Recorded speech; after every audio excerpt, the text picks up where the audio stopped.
Ilinawsing, Iche Chalima Pabungsing, Marupsing Wajasing Mayam Punamukpo. Dayanan Laishramna, Prabhu Jisu Krista, Kanbiba Mapugi Minglenda, Ikai Komnazabagalunana,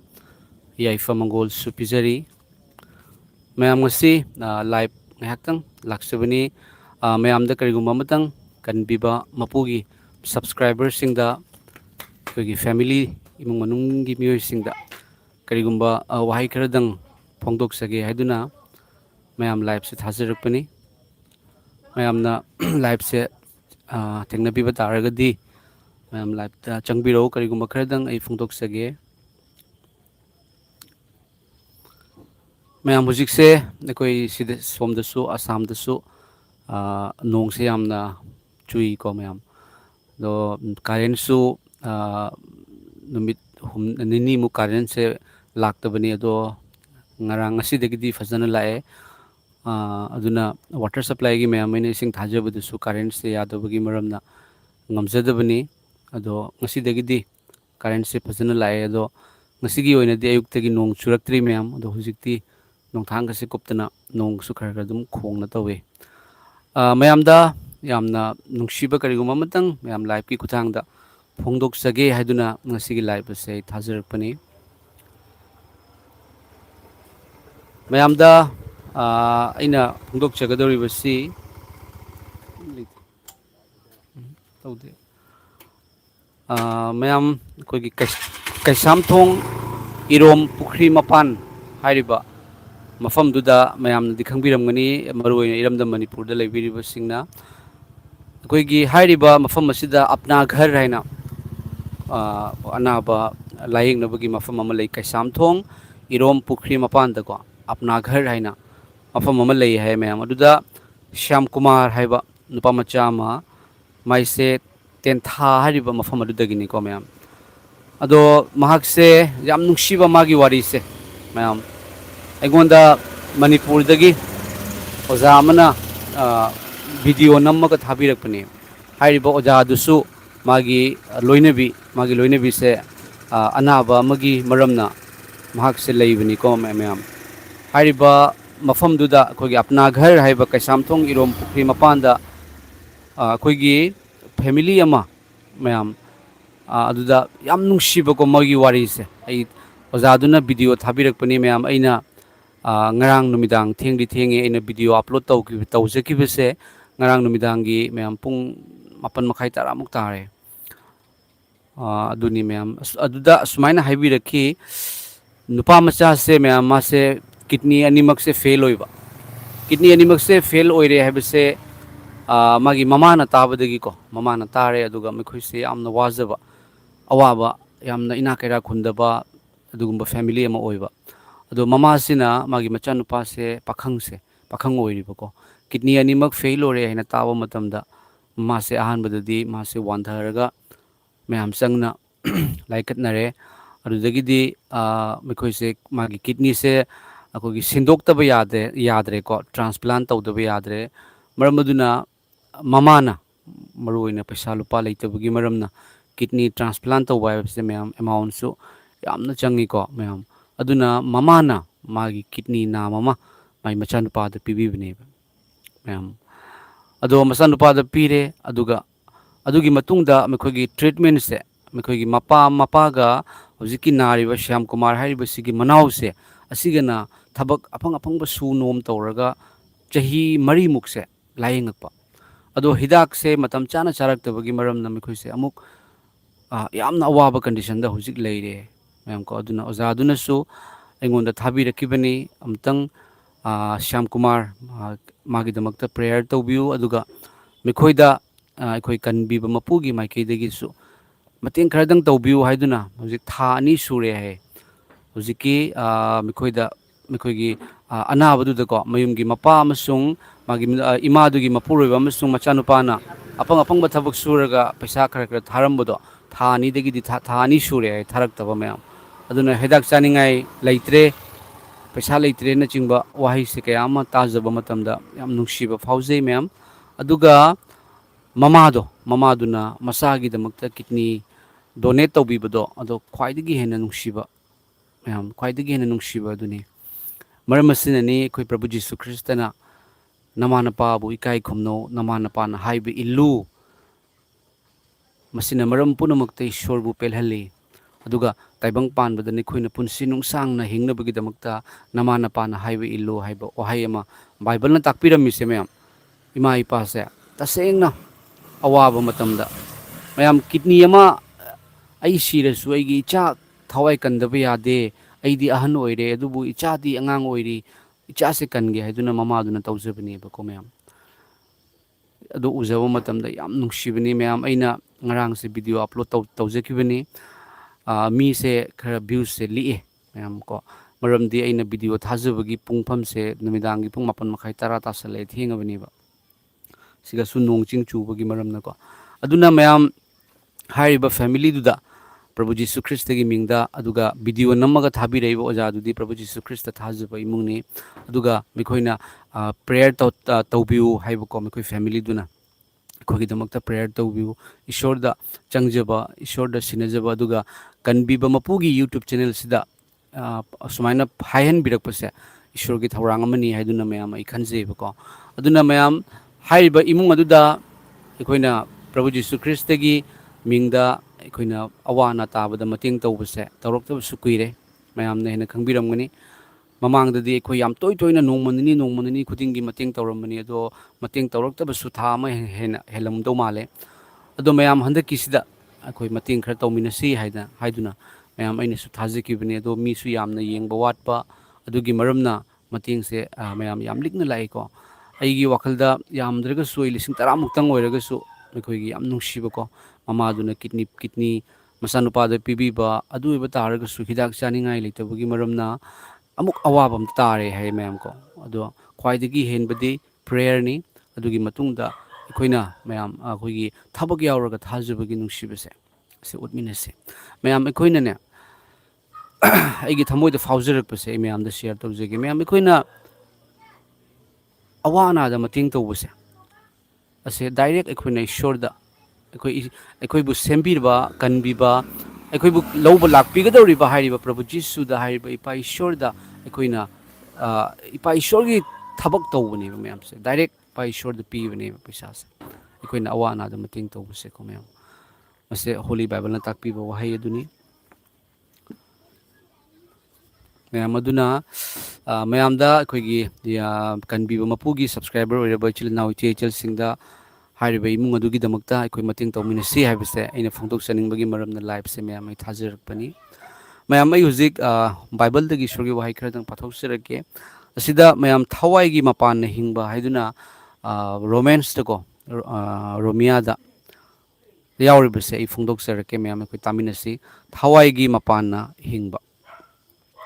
ꯃꯔꯝ ꯑꯗꯨꯅ ꯍꯧꯖꯤꯛ ꯄꯥꯞꯀꯤ ꯃꯇꯨꯡ ꯏꯟꯅ ꯆꯠꯇꯗꯨꯅ ꯊꯋꯥꯏꯒꯤ ꯃꯇꯨꯡ ꯏꯟꯅ ꯆꯠꯄ ꯈ꯭ꯔꯤꯁꯇ ꯖꯤꯁꯨꯗ ꯂꯩꯕ ꯃꯤꯁꯤꯡꯗ ꯑꯔꯥꯟꯕ ꯇꯥꯍꯟꯕ ꯂꯩꯇꯦ꯫ ꯃꯔꯝꯗꯤ ꯈ꯭ꯔꯤꯁꯇ ꯖꯤꯁꯨꯒꯤ ꯃꯄꯥꯟꯅ ꯍꯤꯡꯕ ꯄꯤꯕ ꯊꯋꯥꯏꯒꯤ ꯋꯥꯌꯦꯜ ꯌꯥꯊꯪꯅ ꯑꯩꯕꯨ ꯄꯥꯞꯀꯤ ꯑꯃꯁꯨꯡ ꯁꯤꯕꯒꯤ ꯋꯥꯌꯦꯜ ꯌꯥꯊꯪꯗꯒꯤ ꯏꯅꯤꯡ ꯇꯝꯍꯟꯕꯤꯔꯦ꯫ ꯃꯔꯝꯗꯤ ꯋꯥꯌꯦꯜ ꯌꯥꯊꯪ ꯑꯗꯨ ꯍꯛꯆꯥꯡꯗ ꯁꯣꯟꯕ ꯃꯔꯝꯅ ꯋꯥꯌꯦꯜ ꯌꯥꯊꯪꯅ ꯇꯧꯕ ꯉꯝꯗꯕ ꯑꯗꯨ ꯏꯁꯣꯔꯅ ꯃꯁꯥꯃꯛꯀꯤ ꯃꯆꯥꯅꯨꯄꯥꯕꯨ ꯄꯥꯞ ꯆꯦꯟꯕ ꯍꯛꯆꯥꯡꯒꯤ ꯃꯑꯣꯡꯗ ꯑꯃꯁꯨꯡ ꯄꯥꯞꯀꯤꯗꯃꯛꯇ ꯊꯥꯕꯤꯔꯛꯇꯨꯅ ꯄꯥꯞꯄꯨ ꯍꯛꯆꯥꯡꯗ ꯑꯔꯥꯟꯕ ꯇꯥꯍꯜꯂꯦ꯫ ꯃꯗꯨꯗꯤ ꯋꯥꯌꯦꯜ ꯌꯥꯊꯪꯒꯤ ꯇꯧꯐꯝ ꯊꯣꯛꯄ ꯑꯗꯨ ꯄꯥꯞꯀꯤ ꯃꯇꯨꯡ ꯏꯟꯅ ꯆꯠꯇꯗꯨꯅ ꯊꯋꯥꯏꯒꯤ ꯃꯇꯨꯡ ꯏꯟꯅ ꯆꯠꯄ ꯑꯩꯈꯣꯏꯅ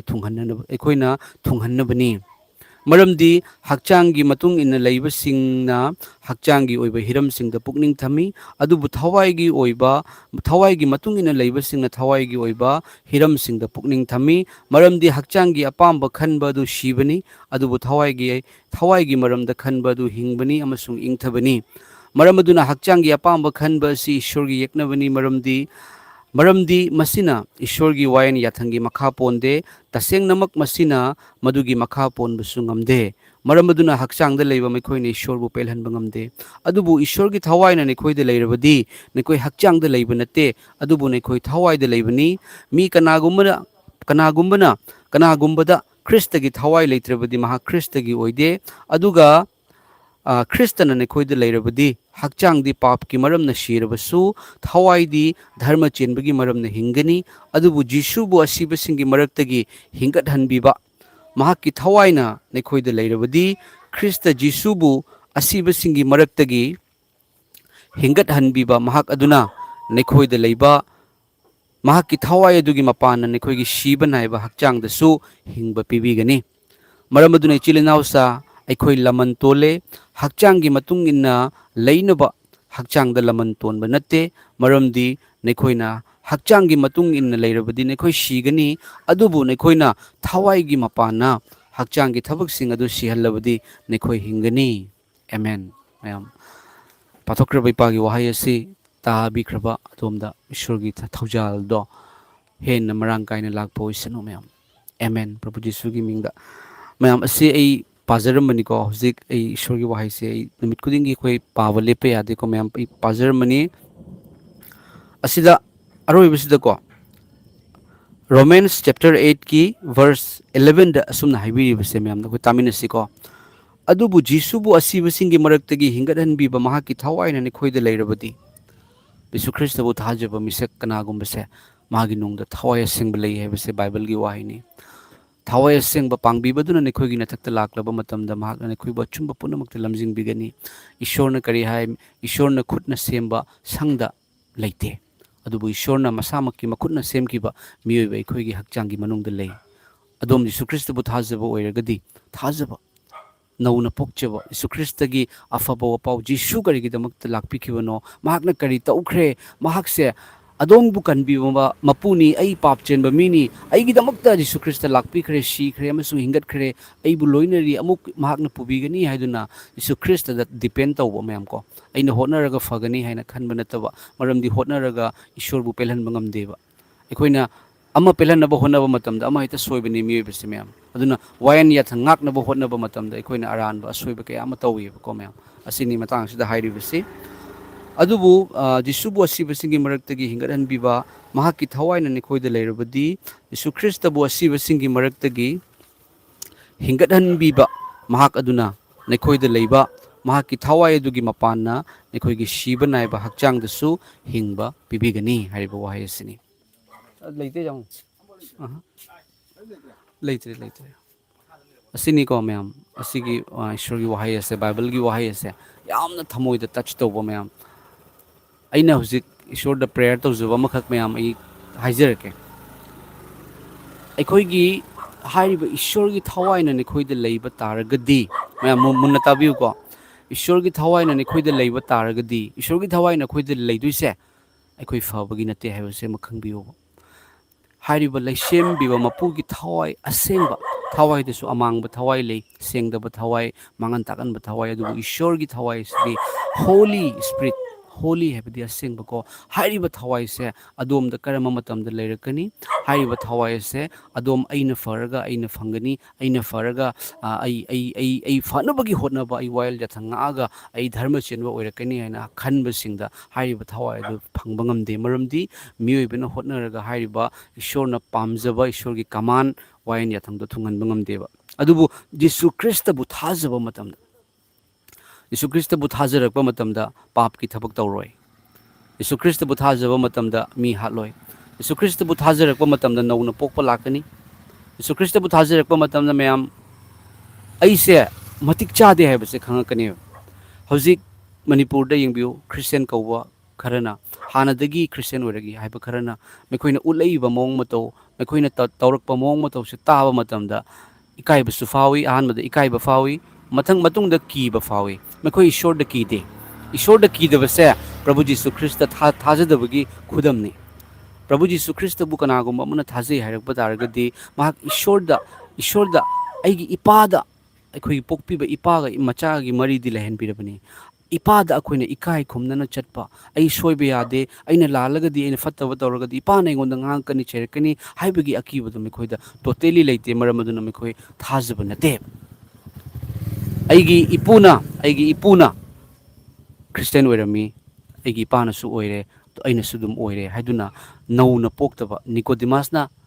Prabhu Jisu da hai ko karamna nauna poktoino nauna poktragadi ishorna sargada changoi haiduna haibibado nauna pokpa matamdane mayam Yesu Krista gi ishorgi thawaina adomgi nungda leigeneba ishorgi thawaina adomgi nungda leiba matamda Yesu Krista bu asibasingi maraktagi hingathanbiba haiba ishorna adomgi siba naiba hakchangdasu hingba pibigani hai ꯑꯦꯃꯦꯟ ꯃꯔꯝ ꯑꯗꯨꯅ ꯑꯩꯒꯤ ꯄ꯭ꯔꯦꯌꯔꯁꯦ ꯑꯩꯅ ꯏꯁꯣꯔꯗ ꯍꯥꯏꯖꯕ prayer ꯑꯃꯈꯛ ꯂꯩꯖꯩ ꯃꯌꯥꯝ ꯃꯗꯨꯗꯤ ꯑꯩꯈꯣꯏ ꯑꯩ ꯆꯪꯅ ꯁꯔꯒꯗ ꯀꯥꯖꯒꯦ ꯍꯥꯏꯕꯁꯦ ꯃꯌꯥꯝ ꯑꯩꯒꯤ ꯄ꯭ꯔꯦꯌꯔꯅꯦꯕ ꯃꯔꯝꯗꯤ ꯏꯁꯣꯔꯒꯤ ꯋꯥꯍꯩꯅ ꯍꯥꯏ ꯃꯁꯤ ꯏꯗꯨꯅ ꯂꯩꯈ꯭ꯔꯦꯕ ꯌꯤꯁꯨ ꯈ꯭ꯔꯤꯁꯇꯕꯨ ꯑꯁꯤꯕꯁꯤꯡꯒꯤ ꯃꯔꯛꯇꯒꯤ ꯍꯤꯡꯒꯠꯍꯟꯕꯤꯕ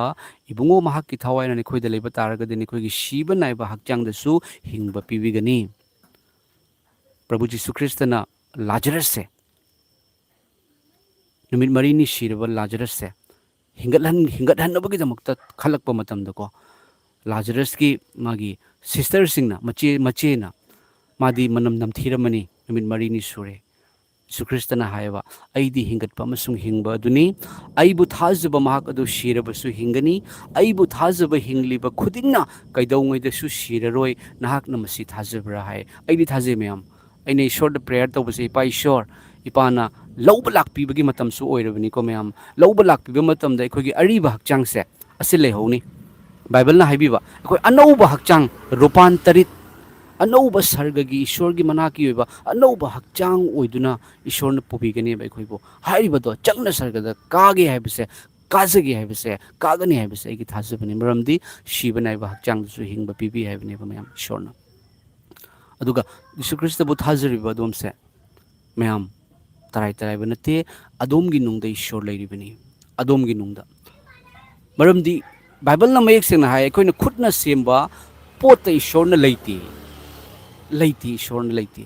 अखोयना फजरे हाइदुना रंग तैदना डेकोरेशन तौना तौरिसे से मियोबगी खुदना सेमबनेबा मी पुमनमक पाप चेली हाइबा वाहाइसे ईश्वरना लैबा हाइबीबनेबा अखोय इसाना अखोयगी पापसे कोक्थोकचबा ngamde मरमदुना ईश्वरना मागी मचानुपा थाबिरकपनि सिबिरगा यीशु ख्रिस्तना हिंगतपगी मपालना थाजरबा अखोयबु धर्म चेनबा ओहनबगी दमकता मरमदुना अखोयना खुदना साबा पोता मफमदा ईश्वरना लैते ईश्वरना लैरिबसे ईश्वरगी मखुदमकना सेमखिबा अदोमगी नुंगदा ईश्वर लै अदोमसे ईश्वरगी संगनी ईश्वर की थवाइना नखोगी नुंगदा लई हाइबा नखोय खंगद्रा हाइदुना हाइबीबदुनी मयाम मरमदुना थवाई की थौगल तौबा असे अखोय यामना मरुनी मयेक की थौगल तौबा नते मरमदी मयेकना हाटली अमसुंग थवाइना हिंगबा पी हाइदुना हाइबीरिबसनी अदुगा मयामदा करिगुंबा वाहाय अमतसु हाइदोकसगे अखोयना यीशु ख्रिस्त थाजबा अखोय सिनने अखोयगी था अमगी मनुंगदा अखोयना इनकम लाखपदो अखोयना टाइट कल्लीदनको मयाम अखोयना टाइट कल्ली टाइट पी हाइबसे अखोयना टाइट पीबा लोइरगा कनागुंबा अमदा अखोयना चर्च हाइरसिको चर्च अखोय टाइट पीरे अई थबक लोइरे हन खल्ले चामदा तरा टाइट पीगदबनी याम चुमे ईश्वरगी वाहिनी तो चामदा तरा टाइट पीखरे अईगी लोइरे हन खल्ले अदुबमसे अईगी थमोइदा फाउजबसे अईना पीगदौरिबा टाइटसे कनादा पीगदबनो सिनेबा हाइरिबा यीशु ख्रिस्त मंगोंददी पैसागी मथौ तादे पैसादी मानसु सेमनते मियोइबना सेमनी महाकना पुनमक ब्रह्मांड से सेमिनेबा आइदु अखोइना पीरिबा टाइटसे असिना कनागुंबा लाइरबा अमदा कनागुंबा मथौ तारबा अमदा कनागुंबा चानिंगाई लेत्रबा अमदा कनागुंबा लायेंगनबगी पैसा लेत्रबा अमदा कनागुंबा अमगी ममित्तगी मपी ताबा तैथोकपदा अदोमना पीरिबदो अदुना ओहेनबा तारगदी मयाम ईश्वरगी अनिंगबा ओय अदुगा अदोमना अईना करिगुंबा पीबा मतमदा अईना करिगुंबा पीबा मतमदा अईना पीरिबदो असिदा अखोइना पीदबा यादे हैना पीबा मसु लेबको अई चामदा तरा पीदे यादे नत्रदि फत्ते नत्रदि तौहैदे अदुना असिदा मपागा मचागी मरी अदु लैनहन पीबनेबा अदुना अईना इपा ईश्वरगी मिंगदा अईना पीनिंगबदो अदुसु अईना न्यू अदुगा पिरकनी ईश्वर इपा ईश्वर अई असिगी इमुंगसिदा अई मतेंग तौजगे हैना न्यूबा ईश्वरना सोयदना पिरकनेबा अदुगिदो लंबी पिरकने मैम अदुना यामना फै को टाइट पीबा यामना फै अदुबु मथौ तारेबा मिंगोंदा पीसेबा मैम बाइबलना अखोयदा करी हाइरिगे बाइबलना अखोयदा हाइबीबसे लैत लाइरबदा अखोयना मतेंग तौबसे अखोय ईश्वरदा पुथोकपनी सेल पुथोकपदो अखोयना बैंक ता पैसा थमगा पैसा पुथोकत्रा अदु लाइरबदा अखोय मतेंग तौसेबा यिंगबियोबा मैम अईगी पुंसिदा अहोंगबा लाखिबा अईगी पुंसिदा प्रभु यीशु ख्रिस्त की मिंगदा अईना ngamjaba mating tawjarakpadagine thong hangdore sungkan khaludabada apply ga mata tawdabada water supply ki thabaga ma yengbi mayam ishorna state government ki under ishorna pibire ma'am अखोइना पीबसे मथौ ताब चाक लांब मिंगोंद चाक पिजसे अखोइना ब्लैंकेट जेलिको मैम न खंबिरमगनी कंबल जेली इंगम था मतमदा अखोइ चिल नाउ चे चिल सिंगी कया न अखोइ पुल्लगा जेनबनी अदो कंबल से जेनबा मतमदने कनागुंबा सिंगदी याम हरावेबको लेजदबा सिंगदी याम हरावे इंगम था मतमदा इस आई कंबल सुपर फंगनी हैना अदुबु कनागुंबा सिंगदीने मखोइ इकायन लवो यादे इकायन लवो यादे नत्रगसु मखोइगी वाखलदा आइदी करिगुंबा अमखक आइदी आई नंगी कंबल दुबु आई लवजई हाइब्रा का हाइबगी मवंग अमखकसु तवेबा मैम अदुबा तारगदी मसिना अखोइदा ताइबसि करिनो मथौ ताब मिंगोंद पिउ सिनेबा मथौ तादबा मिंगोंद नते आई तौदबदी यादे हाइनदी हाय तौदबा यादे हाइना हाइना आइना पीरिबदो मथौ ताब चाक लांब मिंगोंद पिजसि मैम मसे ईश्वर की अनिंगबदुने हौजिकी मतमसे हौजिकी मतमसिदने मैम जिसु ख्रिस्ता हाइरिबा इपा ईश्वर नुंसीबगी मपुइंग थबगी जुबरा से असे खंगी हाइबा मियोय खरनने थाजदबा सिंगदने अरानबा मेसेज ने पीरिबसे यीशु ख्रिस्त थाजरदी मी हटप याबगुम यीशु ख्रिस्त थाजरदी पोपी थाबा याबगुम यीशु ख्रिस्त थाजरगदी चर्च मनुंग नोंमई पाइना चंगबा याबगुम यीशु ख्रिस्त क्रिश्चियन नि आइना हाइबा तारगदी अंगांग हालसु याबगुम नुपी हालसु याबगुम मिगी लमदा क्रॉस पाइरगा जुंगसु याबगुम हाइरिबा क्रिश्चियन अलीबा क्रिश्चियन कौबा खरना पुनमगना नते खरना यीशु ख्रिस्त की माइमिंग चथिएलेबा अदो यीशु ख्रिस्त दो थाजबा अखोइगी कनानो सर्गगी इपा अखोइबु लोइना बिरिबा हाइरिबा इपा अखोइगी इपा से कनानो हाइबसे अखोइना उथोकचबगी मतमने कनानो उतकदौरिबनो अइनसु खल्लोबको अस तौजनिदा क्रिश्चियन अमना मयाम क्रिश्चियन लेरिसिदी बेतोन फंगबा क्रिश्चियन पैसा पीरगा वाही हायनबा मयाम लेरिसिदी मोइना तौजनी हाइना अइनसु लेरो अदोमनसु लेरो अदुदि कनानो तौगदौबा यीशु ख्रिस्त इपागी अचुंबदो कनाना ताकथोकदगे अदो मसीगी रेस्पॉन्स से मैम अइन लौजबने यीशु ख्रिस्त की नुंसीबा फोंदोरकबा मतमदा धर्म पुनमक इकाय खुमनरकनी मियोइबा पोमनमक नुंसीरकनी युमलोनबबुना सामकुमना नुंसियो हाइना हाइरकपसिदा नंगदि मिगी धर्मनी नंग यीशु ख्रिस्त थाजदे आइ साउ याब्रो यादे थॉमस ना साउथ केरला दा लाखिबदुबु थॉमस ना लाकपा मतमदा इंडिया दा क्रिश्चियन अमतसु लेते माना लागा एस आई मोइदी हिंदू ngतनी चाकसारो एना सो हाइकिदे यीशु ख्रिस्त की अफब पाउगी दमकता अपोस्टल पोलना करी हाय अइना नोइबसिंग नोकमिने कप्पीबसिंग कप्मिने मयाम अखोइना तौरिबसे अइगोंदा ईश्वरना सिनाबिरिबसे थवाइगी थौगलनी मयकी नते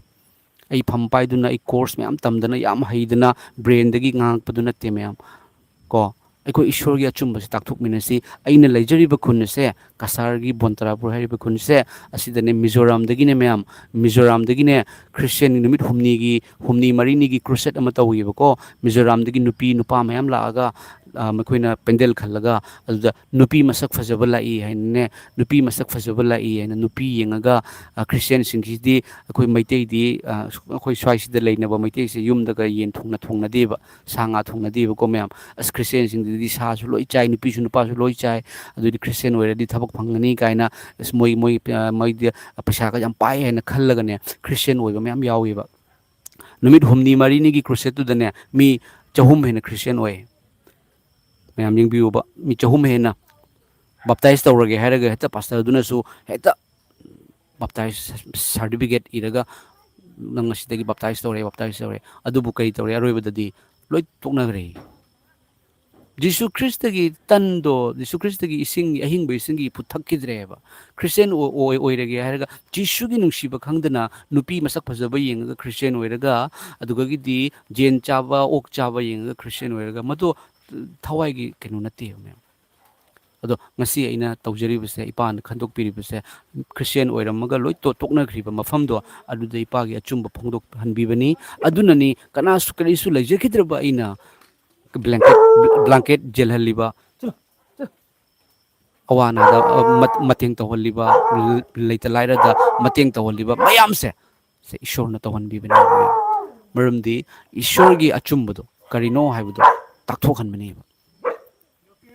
असिदा ओजारामानंदगी वाहय अमख निंगसिंग मैम आई शेयर तौजरके मैम की कमेंट्स वही पाथोकजरके को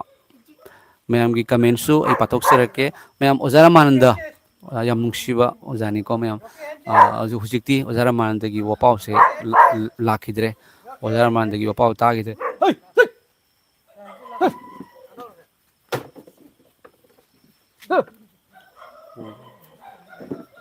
हुई मैम मनाक से गो गो खुंग ले मैम कहोगी ओजा रामानंद की वपाव मतंग वपाव हाइकिबा अइना ताखिबा हाइताइको सुमाय तौरिबा नखोइगी कहोसे चर्च अमदको मैम चर्च मनुंगदा संडे नुमिता नोंमाइजिंग नुमिता अखोइगी नुपी अमखा लाइए नुपी से लागा नुपी से हाइबको मैम कहोदा अइंगोंदा कहो तौबियो अइगी इचा हाइ मारे अइगी इचादो नारे अइगी इचादो नारे अदुना लुपा 500 खतंग मतेंग पांगबियो अखोइ डॉक्टर दा लाइंग नबगिदमक्ता लुपा 500 खतंग मतेंग पांगबियो हाइना हाइबसिदा ओजा रामानंदना हाइगिबा वाहिनी को मैम ताबियो को पॉइंट से आई पॉइंट लाक्सगे लुपा 500 खतंग मतेंग पांगबियो हाइना लुखराबी नुपी अमना चर्च दा चंगागा हाइजबा होय क्रिश्चियन सिटी अवाना दा मतेंग पांगे ऐसे नुपी से क्रिश्चियन दि नतबा अदु मा तारमगनी को हाइबसिदा पास्टर दुना मसाइगी पास्टर दुना नाखो नाखो नंग फमु अखोइ चर्च की थौरम से लोइरबा मतुंगदा अखोइ तानागे लुपा 500 खकी वारिनी को मैम हाइबसिदा चर्च की थौरम से लोइरबा मतुंगदा अखोइ तानागे हेदुना हाइरबा हाइबसिदा नुपी सिसु फम्मे फमगा चर्च की थौरम से हौबदगी लोइबा फाव नुपी से तारेबको मैम लेपखले मास नुपी सिसु लेपखली मैम प्रेयर तौरे नुपी सिसु हाइबोय हाइतोबोय ममिट उसले मागी लुपा 500 दो फंगजरगा मागी मचागी लायंगनबा मेडिकल चतुरिबा लोइरे चर्च की थौरम से लोइरगा पास्टर सिना हाइरप याने अखोई कमिटी की अखोई सिंगलुप की मियोइसिंग हौजिक मीटिंग मचा मतंग फमिनसे हाइदुना अदुगा मयाम से फम्मगा पास्टर सिना होगलगा हाय असिदा लाइब नुपी से लुपा 500 खतंग पियो हाइना हाय मागी मचा लायंगनबगिदमक्ता अदो मयाम कोई मेंबर सिंगना करी हाइनरी मैम की अपाम्बदो फोंदोकपिरो लुपा 500 खक पीसिरा पिरोइसिरा अखोई फंदगी हाइरकपसिदा मैमना लेखनरगा अमना हाइरकप याने हौजिक्ति अखोई फंद लेरिबा पैसा से यामद्री अदुना फंदगी पैसा से काइबा नुंगाइते अदुना अइगी ओइनदी सुमाइना पैसा पीबसे अइगी ओइनदी यानिंगदे हाइना अमना हाइरकपा अदुमाइना मी अनि हुमना लुपा 500 खतंग पियो हाइना अनाबा लायंगनबगी हाइना हाइबदो अदुगने मी अनि हुमसिना यानिंगदे हाइना हाइरकपदगी पास्टर दुनासु हाइरबा अदुदी अखोई फिरेप तारे फजबा वाहिदा अखोई फिरेप लौरे कमिटी वारी सानजरबा मतुंगदा अखोइना नुपीसिना लुपा 500 हाइना मतेंग पियो हाइबदो अदो अखोई ngamjararoy हाइदुना फिरेप तारे हाइना हाइरगा नुपीदुदा अखोई ngammaroy हाइना हाइबा याने अदो ओजा रामानंदना अदुगी वाहिदो हाइरखिबने ख्वाइदगी ईश्वरना पामजबा थबकतुदी तौद्रगा रूल एंड रेगुलेशन दा मपानगी स्किन मपानगी कोई कुरांगबांदा कहो तौरगा लेबा अदु मनुंगी ख्वाइदगी पामजबा लाइरबसिंगदा मतेंग पांगु लुखराबीसिंगदा मतेंग पांगु हाइबा वाहिदो करिसु नतंगी लुपा 500 दो पीगिदे मैम को अदो असिगुम्बा वाहि से असे अखोइना तागदौब नते ताब खक्त नते हुजिकने अथवाइगी थौगल तौबिउ अदो अदोमना प्रभु जीसु ख्रिस्टगी अचुम्बदो अदोमना यीशु ख्रिस्टबु थाजबा मिसक अमा ओइबिबा तारगदी अदोमदा रेस्पॉन्स अमखक लौबिउबा हुजिक यीशु ख्रिस्ट थाजबगी रेस्पॉन्स अमखक लौबिउ यीशु ख्रिस्टगी मिंग लौरगा खुलाई पाइबा क्रिश्चियन कौबा खरना मी हातलिबा ड्रग्स थारिबा मिगी मांगनबा तौरिबा नुपा नुपी अंगांग फंगबा पुनमा हातलिबा मिगी लम तालिबा असे यीशु ख्रिस्टना हाइबा वाहि नते हाइबसे कनाना हाइगदबनो अखोइना हाइगदब नत्रा लाइरबा अवा अनात अमा लाकपा मतमदा अखोइना ngamjaba mateng अखोई अदुगी लिंक अइंगोंद लेते अइंगोंददी ईश्वरना लेहंदे मैम को अदुगा हाना ममांगदा को मैम ꯑꯩꯒ ꯌꯥꯝ ꯅꯨꯡꯁꯤꯅ ꯑꯩꯅ ꯌꯥꯝꯅ ꯔꯦꯁꯄꯦꯛ ꯇꯧꯖꯕ ꯑꯣꯖꯥ ꯏꯆꯦ ꯏꯆꯟ ꯍꯥꯏꯗꯨꯅ ꯌꯥꯝꯅ ꯑꯩꯅ ꯌꯥꯝꯅ ꯍꯦꯟꯅ ꯂꯨꯅ ꯈꯟꯖꯕ ꯋꯥꯍꯩ ꯈꯨꯗꯤꯡꯒꯤ ꯁꯤꯌꯔ ꯇꯧꯕ ꯑꯗꯣ ꯑꯩꯅ ꯑꯣꯖꯥ ꯍꯥꯏꯕꯁꯦ ꯑꯩꯗꯤ ꯃꯤ ꯄꯨꯝꯅꯃꯛꯇ ꯑꯣꯖꯥ ꯍꯥꯏꯅ ꯀꯧꯋꯦꯕꯀꯣ ꯃꯔꯝꯗꯤ ꯑꯩ ꯔꯦꯁꯄꯦꯛ ꯇꯧꯖꯕꯅꯤ ꯕꯥꯏꯕꯜꯅ ꯍꯥꯏ ꯅꯈꯣꯏ ꯑꯃꯅ ꯑꯃꯕꯨ ꯑꯊꯣꯏꯕꯅꯤ ꯈꯜꯂꯒ ꯏꯀꯥꯏ ꯈꯨꯝꯅꯧ ꯍꯥꯏ ꯏꯁ ꯃꯥꯗꯤ ꯑꯩꯅ ꯃꯉꯣꯟꯗꯒꯤ ꯍꯜꯂꯤ ꯑꯩꯅ ꯃꯉꯣꯟꯗꯒꯤ ꯈꯪꯉꯤ ꯍꯥꯏꯕꯒꯤ ꯋꯥꯈꯜꯁꯦ ꯘꯃꯟ ꯆꯥꯎꯊꯣꯛꯄꯁꯦ ꯏꯁꯣꯔꯅ ꯌꯥꯗꯦꯕ ꯑꯗꯨꯅ ꯑꯣꯖꯥ ꯍꯥꯏꯅ ꯀꯧꯖꯩ ꯑꯗꯣ ꯑꯣꯖꯥ ꯍꯥꯏꯅ ꯀꯧꯃꯟꯈꯤꯕꯗꯒꯤ ꯑꯩꯁꯦ ꯃꯥꯒꯤ ꯁ꯭ꯇꯨꯗꯦꯟ ꯑꯗꯨꯃꯥꯏꯅ ꯃꯣꯏꯅ ꯈꯜꯂꯛꯄ ꯁꯥꯇ꯭ꯔꯒꯨꯝꯅ ꯈꯜꯂꯛꯄ ꯋꯥꯉꯥꯡꯗ ꯋꯥꯍꯩꯗ ꯑꯩꯈꯣꯏꯒꯤ ꯌꯥꯝꯅ ꯀ꯭ꯂꯣꯁ ꯑꯣꯏꯁꯜꯂꯨꯕ ꯑꯩꯅꯀꯣ ꯌꯥꯝꯅ ꯀ꯭ꯂꯣꯁ ꯑꯣꯏꯁꯜꯂꯨꯕꯗꯒꯤ ꯑꯩꯉꯣꯟꯗ ꯃꯔꯥꯜ ꯊꯤꯒꯠꯂꯒ ꯑꯁꯣꯏꯕ ꯊꯤꯒꯠꯂꯒ ꯃꯌꯥꯝ ꯍꯥꯏꯕꯗꯤ ꯑꯩꯉꯣꯟꯗ ꯏꯁꯣꯔꯒꯤ ꯋꯥꯄꯥꯎꯗ ꯋꯥꯈꯜ ꯊꯥꯗꯔꯒ ꯏꯁꯣꯔꯒꯤ ꯋꯥꯄꯥꯎ ꯊꯧꯒꯜ ꯇꯧꯍꯟꯒꯗꯕꯒꯤ ꯃꯍꯨꯠꯇ ꯑꯩꯈꯣꯏꯒꯤ ꯎꯪꯈꯠꯅꯔꯒ ꯁꯥꯎꯍꯟꯅꯕꯒꯤ ꯃꯑꯣꯡ ꯀꯌꯥ ꯑꯃ ꯑꯩꯉꯣꯟꯗ ꯂꯥꯛꯈꯤꯕ ꯃꯌꯥꯝ ꯀꯣ ꯑꯗꯨꯒꯤ ꯃꯇꯝꯗꯨꯗ ꯑꯩꯉꯣꯟꯗ ꯏꯁꯣꯔꯅ ꯐꯥꯎꯍꯟꯕꯤꯔꯛꯄ ꯂꯩꯌꯦꯕ ꯏꯄꯥꯒꯤ ꯊꯕꯛꯇ ꯑꯆꯨꯝꯕ ꯊꯧꯒꯜꯗ ꯑꯌꯦꯠꯄꯁꯦ ꯁꯣꯏꯗꯅ ꯂꯥꯛꯀꯗꯕꯅꯦꯕ ꯂꯥꯛꯇꯣꯏꯅꯤꯀꯣ ꯃꯌꯥꯝ ꯑꯗꯣ ꯑꯌꯦꯠꯄ ꯂꯥꯛꯄ ꯇꯥꯔꯒꯗꯤ ꯍꯥꯏꯔꯤꯕ ꯑꯌꯦꯠꯄꯗꯨꯒ ꯃꯨꯛꯅꯕꯒꯤ ꯃꯍꯨꯠꯇꯀꯣ ꯍꯥꯏꯔꯤꯕ ꯌꯦꯠꯂꯛꯏꯕ ꯃꯤꯗꯣ ꯄꯠ ꯂꯥꯎꯅ ꯃꯔꯤꯗꯣ ꯇꯧꯕꯤꯌꯣꯕ ꯃꯥꯒ ꯀꯠ ꯑꯣꯐ ꯇꯧꯕꯤꯌꯣꯕ ꯃꯔꯝꯗꯤ ꯑꯗꯣꯝꯅ ꯑꯩꯅ ꯑꯗꯨꯒꯨꯝꯕ ꯃꯥꯒ ꯑꯩꯒ ꯃꯥꯅ ꯑꯗꯨꯃꯥꯏꯅ ꯑꯩꯉꯣꯟꯗ ꯉꯥꯡꯉꯛꯏꯅꯦ ꯃꯥꯅ ꯑꯩꯒꯤ ꯊꯃꯣꯏ ꯅꯨꯡꯉꯥꯏꯍꯟꯗꯦ ꯍꯥꯏꯅ ꯑꯗꯨꯝ ꯈꯟ ꯂꯩ ꯇꯥꯔꯒꯗꯤ ꯏꯁꯣꯔꯒꯤ ꯂꯝꯕꯤꯗ ꯆꯠꯄ ꯉꯝꯃꯣꯏꯕ ꯃꯌꯥꯝ ꯅꯠꯇ꯭ꯔꯥ ꯑꯗꯨꯅ ꯂꯨꯔꯤꯕꯁꯦ ꯏꯄꯥ ꯏꯁꯣꯔꯗꯣ ꯀꯅꯥꯅꯣ ꯍꯥꯏꯕꯗꯣ ꯇꯥꯛꯊꯣꯛꯄꯁꯤꯅ ꯈ꯭ꯋꯥꯏꯗꯒꯤ ꯍꯦꯟꯅ ꯃꯔꯨꯅꯦꯕ ꯑꯗꯣ ꯀꯅꯥꯅ ꯇꯥꯛꯊꯣꯛꯀꯗꯧꯕꯅꯣ ꯃꯌꯥꯝ ꯑꯩꯈꯣꯏꯅ ꯅꯠꯇ꯭ꯔꯥ ꯑꯩꯈꯣꯏꯅꯅꯦꯕꯀꯣ ꯃꯔꯝ ꯑꯗꯨꯅꯅꯦ ꯑꯩꯈꯣꯏ ꯑꯋꯥ ꯑꯅꯥꯗ ꯑꯗꯣꯝꯅ ꯇꯧꯕꯗꯣ ꯑꯗꯣꯝꯅ ꯐꯪꯒꯗꯕꯅꯤ ꯑꯗꯣꯝꯅ ꯑꯋꯥ ꯑꯅꯥꯗ ꯃꯇꯦꯡ ꯄꯥꯡꯕ ꯂꯩꯇ ꯂꯥꯏꯔꯗ ꯃꯇꯦꯡ ꯄꯥꯡꯕꯗꯣ ꯏꯁꯣꯔꯅ ꯑꯗꯣꯝꯗ ꯍꯟꯕꯤꯔꯛꯀꯗꯧꯕꯅꯤ ꯇꯧꯃꯤꯟꯅꯁꯤ ꯃꯌꯥꯝ ꯀꯣ ꯏꯁꯣꯔꯒꯤ ꯅꯨꯡꯁꯤꯕ ꯇꯧꯃꯤꯟꯅꯁꯤ ꯍꯥꯏꯔꯤꯕ ꯐꯦꯃꯤꯂꯤ ꯑꯗꯣ ꯑꯃꯨꯛꯀꯁꯨ ꯍꯥꯏꯖꯔꯛꯀꯦ ꯃꯌꯥꯝ ꯉꯔꯥꯡ ꯑꯩꯅ ꯁꯦꯝꯖꯈꯤꯕꯅꯤ ꯋꯥꯄꯥꯎꯗꯣ ꯑꯗꯨꯝ ꯆꯪꯉꯒ ꯌꯦꯡꯕꯤꯌꯨꯀꯣ ꯀꯩꯁꯥꯝꯊꯣꯡ ꯏꯔꯣꯝ ꯄꯨꯈ꯭ꯔꯤ ꯃꯄꯥꯟꯗ ꯂꯩꯕ ꯑꯞꯅꯥꯘꯔ ꯍꯥꯏꯕ ꯃꯐꯝ ꯃꯌꯥꯝꯅ ꯈꯪꯕꯤꯔꯝꯒꯅꯤ ꯃꯅꯤꯄꯨꯔꯗꯒꯤ ꯑꯗꯨꯒ ꯑꯩꯈꯣꯏꯒꯤ ꯅꯨꯄꯥ ꯃꯆꯥ ꯑꯗꯨꯒꯤ ꯃꯃꯤꯡ ꯁ꯭ꯌꯥꯝ ꯀꯨꯃꯥꯔ ꯍꯥꯏꯅ ꯀꯧꯏ ꯑꯗꯨꯒ ꯃꯍꯥꯛ ꯑꯁꯦ ꯇꯦꯟꯊꯥ ꯍꯥꯏꯔꯤꯕ ꯃꯐꯝ ꯑꯗꯨꯗꯒꯤꯅꯤ ꯀꯣ ꯑꯗꯨꯅ ꯃꯃꯥꯗꯨꯅ ꯃꯥꯒꯤ ꯃꯆꯥꯅꯨꯄꯥꯒꯤ ꯀꯤꯠꯅꯤ ꯐꯦꯜ ꯑꯣꯏꯕ ꯃꯇꯝꯗ ꯑꯅꯤꯃꯛ ꯃꯥꯒꯤ ꯀꯤꯠꯅꯤ ꯄꯤꯕꯤꯕ ꯃꯃꯥꯗꯨꯅ ꯃꯥꯒꯤ ꯀꯤꯠꯅꯤꯗꯣ ꯇ꯭ꯔꯥꯟꯁꯄ꯭ꯂꯥꯟ ꯇꯧꯕꯅꯤ ꯃꯥꯒꯤ ꯃꯆꯥꯗ ꯇꯧꯔꯕ ꯐꯥꯎꯕꯗ ꯍꯤꯗꯥꯛ ꯂꯩꯅꯤꯡꯉꯥꯏ ꯂꯩꯇꯗꯨꯅ ꯂꯩꯕꯁꯦ ꯑꯁꯤꯗ ꯑꯆꯨꯝꯕꯗ ꯅꯨꯡꯁꯤꯕꯗ ꯐꯣꯡꯗꯣꯛꯃꯤꯟꯅꯁꯤ ꯑꯗꯨꯒ ꯃꯌꯥꯝ ꯑꯩꯈꯣꯏꯒꯤ ꯑꯔꯥꯝꯕꯥꯏ ꯇꯦꯡꯒꯣꯜꯒꯤ ꯌꯨꯅꯤꯠ 50 ꯈꯔꯅꯤ ꯃꯃꯥꯡꯗ ꯑꯩꯈꯣꯏꯅ ꯃꯇꯦꯡ ꯇꯧꯖꯈꯤꯕꯗꯣ ꯑꯔꯥꯝꯕꯥꯏ ꯇꯦꯡꯒꯣꯜ ꯌꯨꯅꯤꯠ 50ꯒꯤ ꯑꯩꯅ ꯐꯦꯁꯕꯨꯛꯇ ꯊꯦꯡꯅꯖꯕꯅꯤ ꯐꯦꯁꯕꯨꯛꯇ ꯑꯩꯈꯣꯏꯒꯤ ꯏꯆꯤꯜ ꯏꯅꯥꯎꯁꯤꯡꯅ ꯃꯈꯣꯏꯅ ꯍꯧꯖꯤꯛ ꯂꯩꯔꯤꯕꯗꯨꯗ ꯑꯋꯥ ꯑꯅꯥ ꯈꯔ ꯃꯥꯌꯣꯛꯅꯔꯦ ꯍꯥꯏꯅ ꯇꯥꯖꯕ ꯃꯇꯝꯗ ꯃꯌꯥꯝ ꯑꯩꯅ ꯑꯩꯈꯣꯏ ꯏꯆꯤꯜ ꯏꯅꯥꯎꯁꯤꯡ ꯑꯩꯈꯣꯏꯅꯅꯤ ꯀꯟꯕꯤꯕ ꯃꯄꯨꯒꯤ ꯌꯤꯁꯨ ꯈ꯭ꯔꯤꯁꯇꯕꯨ ꯊꯥꯖꯕ ꯇꯁꯦꯡꯅ ꯊꯥꯖꯕ ꯏꯆꯤꯜ ꯏꯅꯥꯎꯁꯤꯡꯅ ꯑꯔꯥꯝꯕꯥꯏ ꯇꯦꯡꯒꯣꯜ ꯌꯨꯅꯤꯠ 50ꯗ ꯃꯇꯦꯡ ꯈꯔ ꯇꯧꯃꯤꯟꯅꯁꯤ ꯑꯩꯈꯣꯏꯁꯨ ꯃꯩꯇꯩꯅꯤ ꯑꯩꯈꯣই ꯀꯔꯤꯁꯨ ꯍꯣꯡꯕ ꯅꯠꯇꯦ ꯑꯩꯈꯣꯏ ꯏꯔꯝꯗꯝꯕꯨ ꯅꯨꯡꯁꯤꯖꯕ ꯏꯃꯥ ꯂꯩꯕꯥꯛꯄꯨ ꯅꯨꯡꯁꯤꯖꯕ ꯑꯩꯈꯣꯏꯒꯤ ꯏꯅꯥꯠꯄꯨ ꯅꯨꯡꯁꯤꯕ ꯃꯩꯇꯩꯒꯤ ꯙꯔꯃꯁꯨ ꯅꯨꯡꯁꯤꯕ ꯑꯩꯈꯣꯏ ꯅꯨꯡꯁꯤꯗꯕ ꯑꯃꯠꯇ ꯂꯩꯇꯦ ꯑꯗꯨꯕꯨ ꯌꯤꯁꯨ ꯈ꯭ꯔꯤꯁꯇꯁꯦ ꯑꯩꯈꯣꯏ ꯃꯇꯝ ꯑꯃꯗ ꯌꯥꯔꯝꯗꯦ ꯑꯩꯈꯣꯏ ꯃꯤꯒꯤꯅꯦ ꯈꯜꯂꯝꯃꯤ ꯑꯗꯨꯕꯨ ꯑꯩꯒꯤ ꯄꯥꯞ ꯑꯩꯒꯤ ꯏꯔꯥꯜ ꯈ꯭ꯋꯥꯏꯗꯒꯤ ꯍꯦꯟꯅ ꯐꯠꯇꯕ ꯄꯥꯞ ꯇꯧꯕ ꯑꯩꯕꯨ ꯀꯟꯕꯤꯕ ꯂꯣꯏꯅꯕꯤꯕ ꯃꯪꯂꯥꯟꯗ ꯊꯣꯛꯄꯤꯔꯛꯄ ꯌꯥꯝ ꯅꯨꯡꯁꯤꯕ ꯃꯄꯨꯅꯤ ꯃꯥ ꯙꯔꯃ ꯁꯟꯗꯣꯛꯄ ꯂꯥꯛꯄ ꯅꯠꯇꯦ ꯄꯥꯞ ꯀꯣꯛꯄꯤꯕ ꯂꯥꯛꯄꯅꯤ ꯍꯥꯏꯗꯨꯅ ꯑꯩꯈꯣꯏꯒꯤ ꯅꯨꯡꯁꯤꯕꯗꯣ ꯑꯩꯈꯣꯏꯅ ꯐꯣꯡꯗꯣꯛꯆꯒꯦ ꯍꯥꯏꯗꯨꯅ ꯂꯨꯄꯥ 10,000 ꯈꯛ ꯃꯇꯦꯡ ꯇꯧꯖꯈꯤꯕꯅꯤ ꯄꯥꯔꯤ ꯏꯃꯣꯝ ꯍꯥꯏꯗꯨꯅ ꯏꯆꯦ ꯑꯃꯈꯛ ꯃꯌꯥꯝꯅ ꯈꯪꯕꯤꯔꯝꯒꯅꯤꯀꯣ ꯄꯥꯔꯤ ꯏꯃꯣꯝ ꯆꯦꯅꯦꯜꯗꯣ ꯑꯗꯨꯗ ꯑꯩꯅ ꯑꯔꯥꯝꯕꯥꯏ ꯇꯦꯡꯒꯣꯜꯒꯤ ꯏꯆꯤꯜ ꯏꯅꯥꯎꯁꯤꯡꯒꯤ ꯅꯝꯕꯔ ꯂꯩꯇꯕꯒꯤ ꯃꯔꯝꯅ ꯏꯆꯦꯅꯗꯤ ꯍꯦꯛ ꯄꯥꯎ ꯐꯥꯎꯅꯕ ꯑꯩꯅ ꯎꯖꯩ ꯚꯤꯗꯤꯑꯣ ꯀꯌꯥꯗꯀꯣ ꯑꯗꯨꯗ ꯑꯩꯅ ꯏꯆꯦꯗꯨꯗ ꯄꯤꯔꯒ 10,000 ꯈꯛ ꯑꯩꯅ ꯊꯥꯔꯒ ꯏꯆꯦꯗꯨꯅ ꯑꯃꯨꯛ ꯃꯈꯣꯏ ꯌꯧꯍꯟꯕꯤꯕꯅꯤ ꯃꯌꯥꯝ ꯑꯗꯨꯒꯨꯝꯅ ꯑꯩꯈꯣꯏꯅ ꯃꯩꯇꯩ ꯈꯛꯇꯗ ꯅꯠꯇꯦ ꯃꯁꯤ ꯑꯩꯈꯣꯏꯅ ꯃꯇꯦꯡ ꯄꯥꯡꯉꯤꯕꯁꯦ ꯃꯌꯥꯝ ꯈ꯭ꯔꯤꯁꯇꯦꯟ ꯈꯛꯇꯗ ꯅꯠꯇꯦꯀꯣ ꯈ꯭ꯔꯤꯁꯇꯦꯟ ꯍꯥꯏꯕꯁꯦ ꯇꯣꯉꯥꯟꯕ ꯙꯔꯃ ꯑꯃ ꯅꯠꯇꯦ ꯍꯥꯏꯕ ꯋꯥꯍꯩꯁꯦ ꯑꯩ ꯍꯥꯏꯖꯅꯤꯡꯉꯦꯕ ꯃꯌꯥꯝ ꯈ꯭ꯔꯤꯁꯇꯦꯟ ꯍꯥꯏꯕꯁꯦ ꯇꯣꯉꯥꯟꯕ ꯙꯔꯃ ꯑꯃ ꯅꯠꯇꯦ ꯃꯌꯥꯝ ꯌꯤꯁꯨ ꯈ꯭ꯔꯤꯁꯇ ꯌꯥꯗꯕ ꯃꯤꯁꯤꯡꯅ ꯑꯟꯇꯤꯌꯣꯛꯇ ꯊꯣꯟꯈꯤꯕꯅꯦꯕ ꯀꯔꯦꯝ ꯀꯊꯥꯏꯅꯔꯒ ꯊꯣꯟꯈꯤꯕꯅꯦꯕ ꯃꯌꯥꯝ ꯀꯣ ꯑꯗꯨꯅ ꯈ꯭ꯔꯤꯁꯇꯦꯟꯒꯤ ꯔꯨꯜ ꯑꯦꯟ ꯔꯦꯒꯨꯂꯦꯁꯟ ꯆꯠꯅꯕꯤ ꯉꯥꯛꯄ ꯑꯩꯅ ꯇꯧꯒꯗꯕ ꯇꯧꯔꯒ ꯂꯣꯏꯔꯦ ꯑꯁꯤꯗꯒꯤ ꯍꯦꯟꯕꯗꯤ ꯑꯩ ꯇꯧꯔꯔꯣꯏ ꯑꯩ ꯉꯁꯤꯒꯤ ꯅꯨꯃꯤꯠꯇ ꯑꯩꯅ ꯑꯁꯤ ꯇꯧꯔ ꯂꯣꯏꯔꯦ ꯑꯁꯤꯗꯒꯤ ꯍꯦꯟꯅ ꯇꯧꯔꯔꯣꯏ ꯍꯥꯏꯕ ꯅꯠꯇꯕ ꯊꯋꯥꯏꯒꯤ ꯊꯧꯒꯜꯁꯤꯗꯤꯀꯣ ꯃꯌꯥꯝ ꯑꯗꯣꯝꯗꯅꯦ ꯈꯧꯔꯥꯡꯕ ꯂꯥꯛꯀꯅꯤ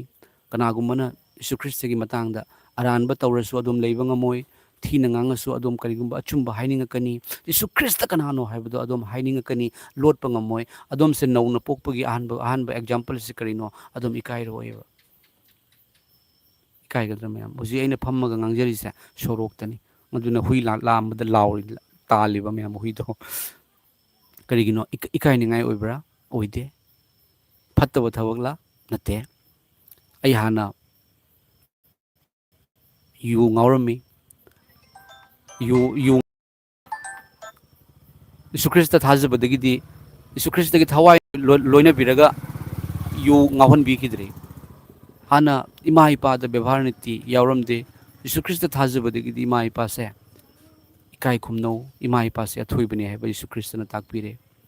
aigi nupi khamalami ngaletana nupi da phubirame Yesu Krista thajabadagi aigi nupi do aigi damakta mating oinaba ishorna sembirakpa akhoi ani thawai ani ojaragasu chang amata ohenbire haina ngasidi khangjare awana ting pangbagi wakhal gase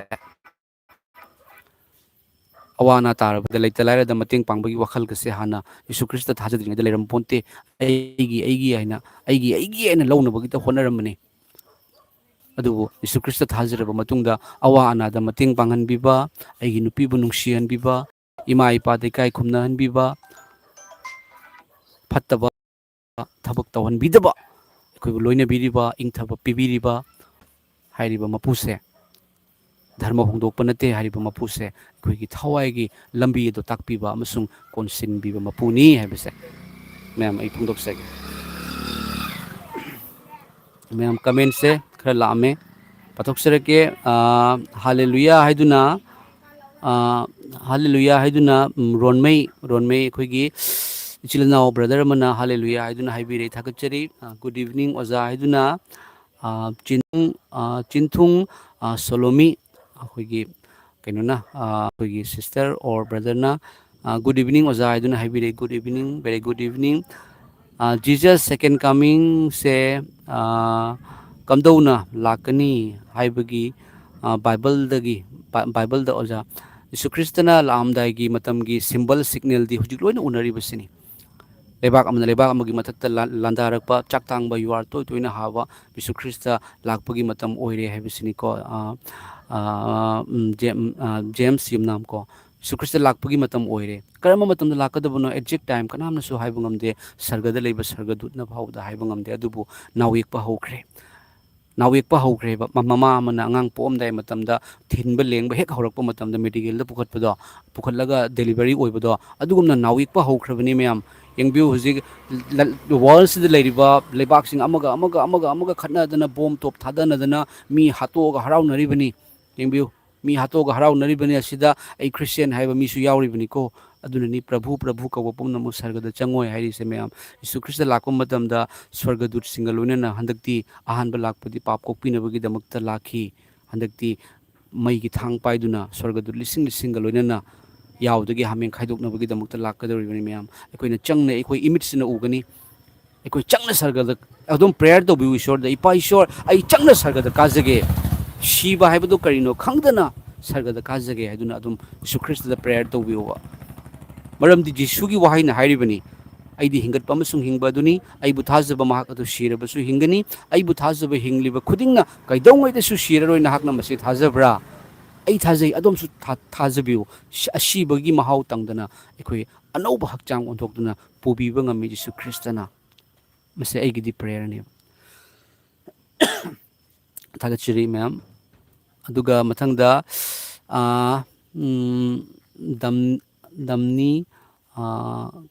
Damani चोय चिरु आमेन हाइदुना हाइबिरे थागचरी अदुगा मथंगदा रोनी आमेन हाइदुना हाइबिरे ईश्वरगी दमक्ता थावाई थाबा ngamgadra haiduna amana comment tobire ko kari kanano lanchinbi haibra bay lanchinba ईश्वरगी दमक्ता थावाई थाबा हाइन हाइसे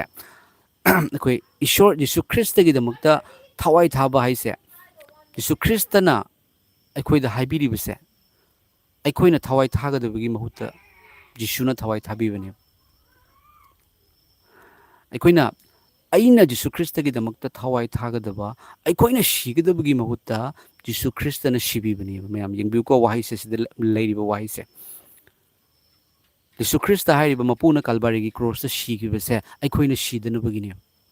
ꯑꯩꯈꯣꯏꯅ ꯈꯝꯅꯨꯡ ꯂꯩꯕꯥꯛꯇ ꯇꯥꯗꯅꯕꯒꯤꯅꯤ ꯁꯤꯕ ꯍꯥꯏꯔꯛꯄ ꯃꯇꯝꯗ ꯑꯍꯟ ꯑꯣꯏꯔꯒ ꯁꯤꯕ ꯑꯦꯛꯁꯤꯗꯦꯟ ꯇꯧꯔꯒ ꯁꯤꯕ ꯑꯁꯤ ꯀꯁꯤ ꯁꯤꯕ ꯅꯠꯇꯦ ꯁꯤꯕ ꯍꯥꯏꯕꯗꯤ ꯁꯔꯒ ꯑꯃꯁꯨꯡ ꯅꯣꯔꯣꯛ ꯁꯔꯒ ꯂꯩꯕꯥꯛ ꯑꯃꯁꯨꯡ ꯈꯝꯅꯨꯡ ꯂꯩꯕꯥꯛ ꯍꯦꯚꯟ ꯑꯃꯁꯨꯡ ꯍꯦꯜ ꯖꯟꯅꯠ ꯑꯃꯁꯨꯡ ꯖꯦꯍꯟꯅꯨꯝ ꯑꯅꯤꯒꯤ ꯃꯔꯛꯇ ꯋꯥꯌꯦꯜꯂꯛꯄ ꯃꯇꯝꯗ ꯍꯦꯜ ꯍꯥꯏꯔꯤꯕ ꯅꯣꯔꯣꯛ ꯈꯝꯅꯨꯡ ꯂꯩꯕꯥꯛꯇ ꯃꯩ ꯃꯔꯛꯇ